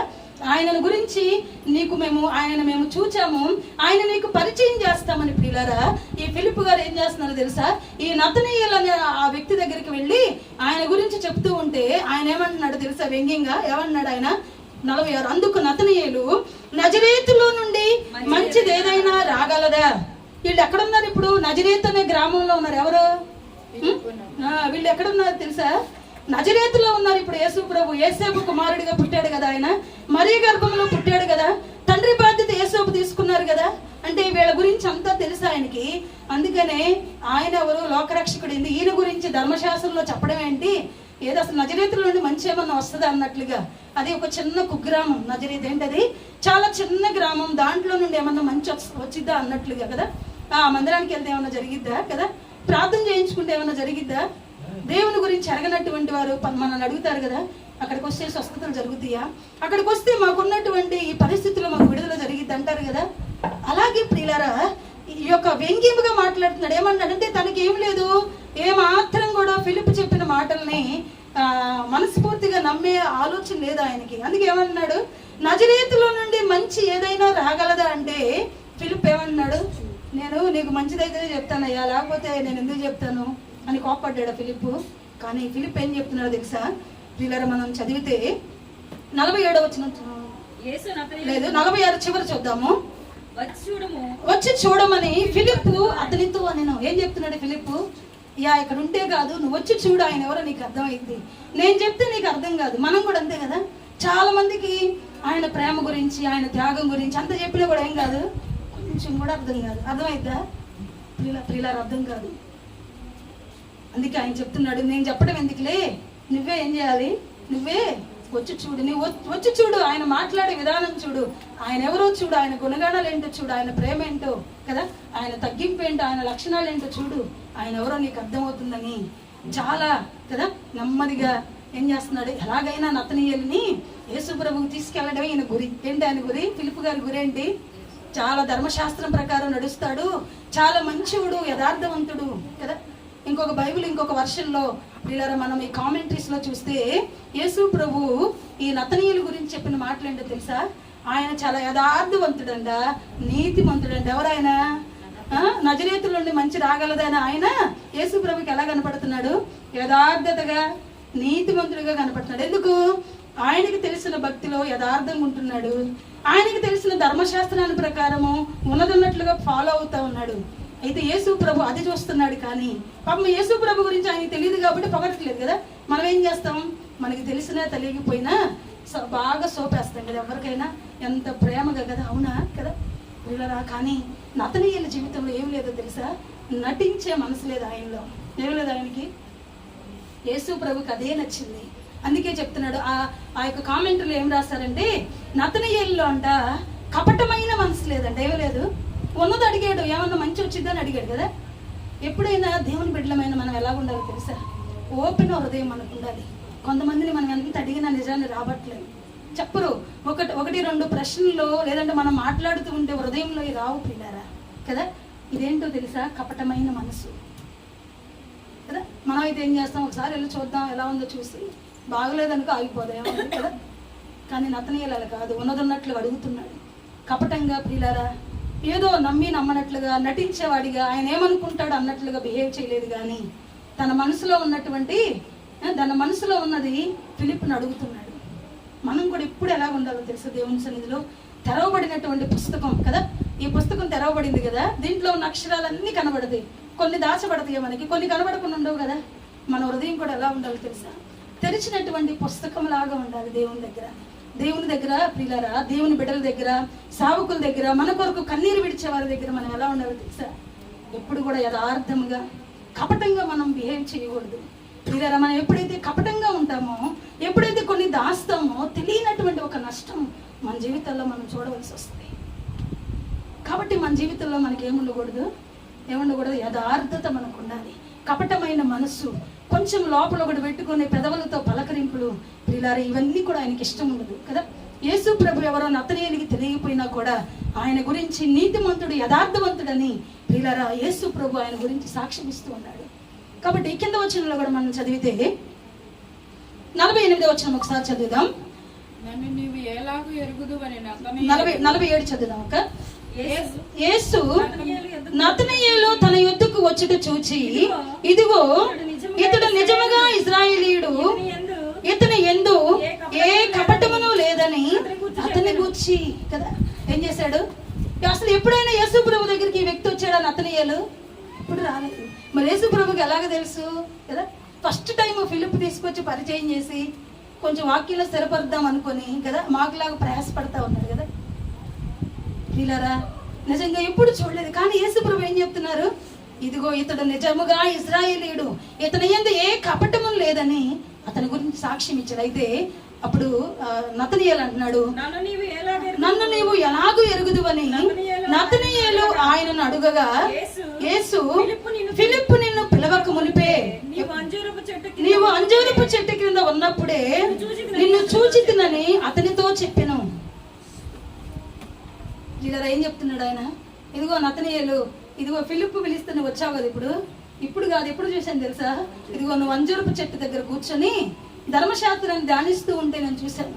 వీళ్ళ ఆ కాలంలో అంటే వాళ్ళు బాగా మంచిగా చెట్లు, అంజూరపు చెట్లు ఉండే కదా, ఆ చెట్ల నీడలో కూర్చొని మధ్యాహ్న కాల సమయంలో, సాయంకాలం ఎండ ఉన్నంత వరకు ఒంటరిగా కూర్చొని ఏం చేస్తారు తెలుసా? ధర్మశాస్త్రాన్ని ధ్యానించుకుంటూ ప్రార్థన చేసుకునేవాళ్ళంట ఆ కాలంలో. అప్పుడు యేసు ప్రభు ఆ దారిని వస్తూ ఉంటే నతనీయేలును చూశాడు. ఒక అంజూరపు చెట్టు కింద కూర్చొని ధర్మశాస్త్రాన్ని ఆ ప్రతులన్నింటినీ తిరగవేస్తూ చదువుతూ ఉంటే అప్పుడు చూశాడు అనమాట. అప్పుడు యేసు ప్రభుకి ఆ వ్యక్తి మీద కదా ఆయన గురించి అర్థమైంది, ఆయన్ని ప్రేమించాడు. అప్పుడే ప్రేమించాడు ఆయన్ని. ఎంత నిష్ఠగా ఉన్నాడు, నేనెవరో బాగుగా ఆయనకి తెలియాలి, ఆయన నా శిష్యుల గుంపులో కూడా నేను చేర్చుకోవాలని ప్రియులారా యేసు ప్రభు ఉద్దేశించి ఆయనతో మాట్లాడుతున్నాడు. ఏమంటున్నాడు, ఇదిగో ఫిలిప్పు నేను ఇక్కడికి తీసుకుని రాకముందే నీవు అంజరపు చెట్టు క్రింద ఉన్నప్పుడే నిన్ను చూచితినని అతనితో చెప్పెను. 49 ప్రియులారా మనం చదివితే, నతనయేలు బోధకుడా నీవు దేవుని కుమారుడవు, ఇజ్రాయేలు రాజువు అని ఆయనకు ఉత్తరం ఇచ్చెను. అప్పటి వరకు ఏమన్నాడు, నజరేతులు ఏమన్నా మంచి వచ్చిద్దా, అది చిన్న గ్రామం పల్లెటూరు, అక్కడ పుట్టినోళ్ళు ఏంటయ్యా ఎవరి ఆ ప్రవక్తలు లేదంటే ధర్మశాస్త్రంలో ఏమి రాయబడి ఉంది ఆయన గురించి అన్నట్లుగా వ్యంగ్యముగా హేళనగా మాట్లాడినటువంటి ఆయన ప్రియులారా ఎప్పుడైతే యేసు ప్రభు నోట్లో నుండి 2 మాటలు బయటకు వచ్చినాయో అప్పుడు అర్థమవుతుంది నతనీయేలుకి ఏమని, అయ్యా నిజముగా నువ్వెవడివి ఆయన అంటున్నాడు, బోధకుడా నీవు దేవుని కుమారుడవు, ఇజ్రాయేలు రాజువు. దేవుని కుమారుడు అంటే చెప్పాడు కదా, నా కుమారుని లోకాన్ని పంపిస్తానని అంటే అంగీకరించాడు. ధర్మశాస్త్రంలో ప్రవక్తలు చెప్పిన మాటని ప్రియులారా నతనయేలు అంగీకరించాడు. ఆయన నిజముగా దేవుని కుమారుడని, అలానే ఇజ్రాయేలుకి రాజువు నీవేనని, ఇదిగో నాకు అర్థమవుతుందయ్యా, ఇదిగో నేను నమ్ముతున్నాను, విశ్వసించున్నానని ప్రత్యుత్తరం ఇస్తూ ఉన్నాడు. ప్రియులారా ఒక నతనయేలుకి అర్థమవుతుంది దేవుడు ఒక్కసారి మాట్లాడగానే. మరి ఇన్ని వర్తమానాలు కదా, ఇన్ని వాక్యాలు, ఇన్ని వారాలు, ఇన్ని సంవత్సరాలు దేవుని మందిరానికి వెళ్తూ ఎంతో మంది సేవకుల చేత బోధించబడిన మనం ఎంత బాగుగా ఆయన ఎరిగి ఉన్నాము కదా. పిల్లల మనకు అర్థమవుతుంది ఆయన ఎవరో. మనకు అర్థమైతే పిల్లల మన జీవితంలో నిజంగా ఎల్లప్పుడూ కూడా మనం ఎలా ఉంటామో తెలుసా, ఆయన సంతోష పెట్టేవారంగానే, ఆయన చేత మేలు పొందుకునే వారంగా, ఆయన కృప కలిగిన రెక్కల నీడలో కాపాడబడుతూ ప్రియులారా అన్ని ఉపద్రవాలలో క్షేమాన్ని చూసుకుంటూ కదా ఆయన చేత నడిపించబడుతూ, ఆయన చేత పోషించబడుతూ ప్రియులారా మన జీవితంలో నెమ్మదిగా బ్రతుకుతాం మనం. నతనీయేలుతో ఒక్కసారి మాట్లాడాడు ఆయన. నతనీయేలుకి అర్థమైంది ఆయన ఎవరో ప్రియులారా. మనకు కూడా అర్థం కావాలి. మనకి ఎన్నిసార్లు చెప్పినా కూడా మనం వినలేని స్థితిలో ఉన్నామా, ఆయన తెలుసుకోవాలనే మనసు లేని వారంగా ఉన్నామా. ఫిలిప్పు పిలిచినప్పుడు ఆయన ఆ ప్రశ్నించాడు, వచ్చి చూడమనగానే వచ్చేసాడు కదా. ఒకవేళ నేను రానులే అంటే యేసు ప్రభు ఎవరు అర్థమయ్యేది కాదు, ఆయన దేవుని కుమారుడని అర్థమయ్యేది కాదు, ఆయన ఇజ్రాయేలుకి రాజు అని ఆయనకు అర్థమయ్యేది కాదు ప్రియులారా. ఎందుకు నిజంగా ప్రజలు కఠినాత్ములుగా ఉండడాన్ని బట్టి, అజ్ఞానాన్ని బట్టి ప్రియులారా ఏమవుతా ఉన్నారు, హృదయాన్ని కఠినం చేసుకొని ఆయన సన్నిధికి రాలేకపోతూ ఉన్నారు. వచ్చి చూస్తే మనకు అర్థమవుతుంది. ఆయన వాక్యం వింటున్నప్పుడు మనకు అర్థమైంది ప్రియులారా ఆయన ఎవరు.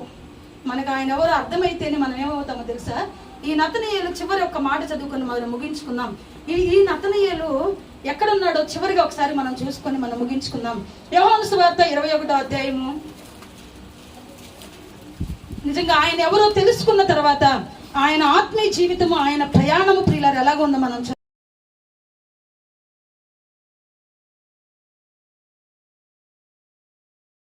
సోమాయు గలిలయలోనే కానాను ఊరివాడగు అయితే యేసు ప్రభుని ఆయన ఇజ్రాయేలుకి రాజని గమనించాడో కదా, దేవుని కుమారుడని గమనించాడో ప్రియులారా, అప్పటి నుండి ఏం చేస్తున్నాడో తెలుసా, ఫిలిప్పుతో యేసు ప్రభు శిష్యులతో ప్రయాణం చేస్తూ వాళ్ళు ఎక్కడుంటే అక్కడే, వాళ్ళు చేపలు పట్టే దగ్గర ఉంటే చేపలు పట్టే దగ్గర, వాళ్ళు ఎక్కడ కదా, వాళ్ళు ఎక్కడ కూడుకొని ప్రార్థన చేస్తే అక్కడ కదా, వాళ్ళు ఎక్కడ ఆడుకుంటే అక్కడ కదా. ప్రియులారా మన యొక్క ప్రయాణం కూడా ఆయన ఎవరో మనకు బాగుగా అర్థమైతే మన ప్రయాణం ఎవరితో ఉండదో తెలుసా. నతనయేలు ప్రయాణం ఎవరితో ఉంది, శిష్యులతోనే ఉంది కదా. యేసు ప్రభు చనిపోయిన తర్వాత కూడా ఏదో లోకరక్షకుడు అన్నా లేదంటే దేవుని కుమారుడు ఇజ్రాయేలు రాజు చనిపోయాడేంటి అని అవిశ్వాసం ప్రియులారా ఆయన చనిపోయిన తర్వాత కదా ఏమైపోలేదు, నతనయేలు వారిని విడిచిపెట్టి ఫిలిప్పును వదిలిపెట్టి వెళ్ళిపోలేదు. కాబట్టి మన జీవితంలో మనకు ఒక్కటే అర్థం కావాలి, ఆయన మనకి బాగుగా అర్థమైతే, బాగుగా అర్థం కావాలంటే మనం వచ్చి చూడాలి, మనం వచ్చి కూర్చోవాలి, ఆయన ఆరాధించాలి ప్రియులారా. ఆయన మాటల్లో ఉన్న ఆంతర్యాన్ని ఎవరు గమనించారు, నతనయేలు గమనించినట్లుగా గమనించాలి. లేదు మనం గమనించకుండా ఏదో ఊరు కూర్చొని వెళ్ళిపోతే మనకు అర్థం కాదు, మనము దేవుని బిడ్డలతో ప్రయాణం చేయలేము. ఒకవేళ నతనయేలుకి అర్థం కాకపోతే ఎక్కడుండేవాడు కదా, నజరేతు గ్రామంలో నా గలిలయ ప్రాంతాల్లో తిరుగుతూ ఉండేవాడేమో. ప్రియులారా నిజంగా మన ప్రయాణము ఎవరితో ఉంటూ ఉంది, దేవుని బిడ్డలేనా మనకు స్నేహితులు కదా, లోకంతో మనం స్నేహం చేస్తున్నాము. నతనయేలులాగా ప్రియులారా ఆయన ఎవరో బాగుగా ఎరిగే కృప, కదా. దేవుని బిడ్డలతో ఆత్మీయులతో సంబంధాన్ని స్నేహం కలిగి ఉండే కృప దేవుడు మనకందరికీ కూడా అనుగ్రహించినట్లుగా మనందరం కూడా ప్రియులారా ప్రార్థన చేసుకుందాం. అయ్యా, నతనీయులు లాంటి స్వభావం నాకు కావాలి, కపటము లేని మనస్సు, ఆత్మలో ప్రభువా తనకున్నటువంటి నిజంగా తనకున్నటువంటి ఆలోచనలు లేదంటే తనకున్నటువంటి ఆ యొక్క అనుమానాలన్నింటిని కూడా నివృత్తి చేసుకున్నాడు. కపటంగా ప్రవర్తించలేదయ్యా, యథార్థంగా ఉన్నాడు. ప్రభువా మాకు ఆ కృప కావాలయ్యా. నీ సన్నిధిలో మేము యథార్థవంతులుగా ఉండాలని మీరు కోరుకుంటున్నారయ్యా. నీవెవరివో బాగుగా తెలుసుకోవాలని ఆశ మాకుంది నాయన. నతనీయులు తెలుసుకుని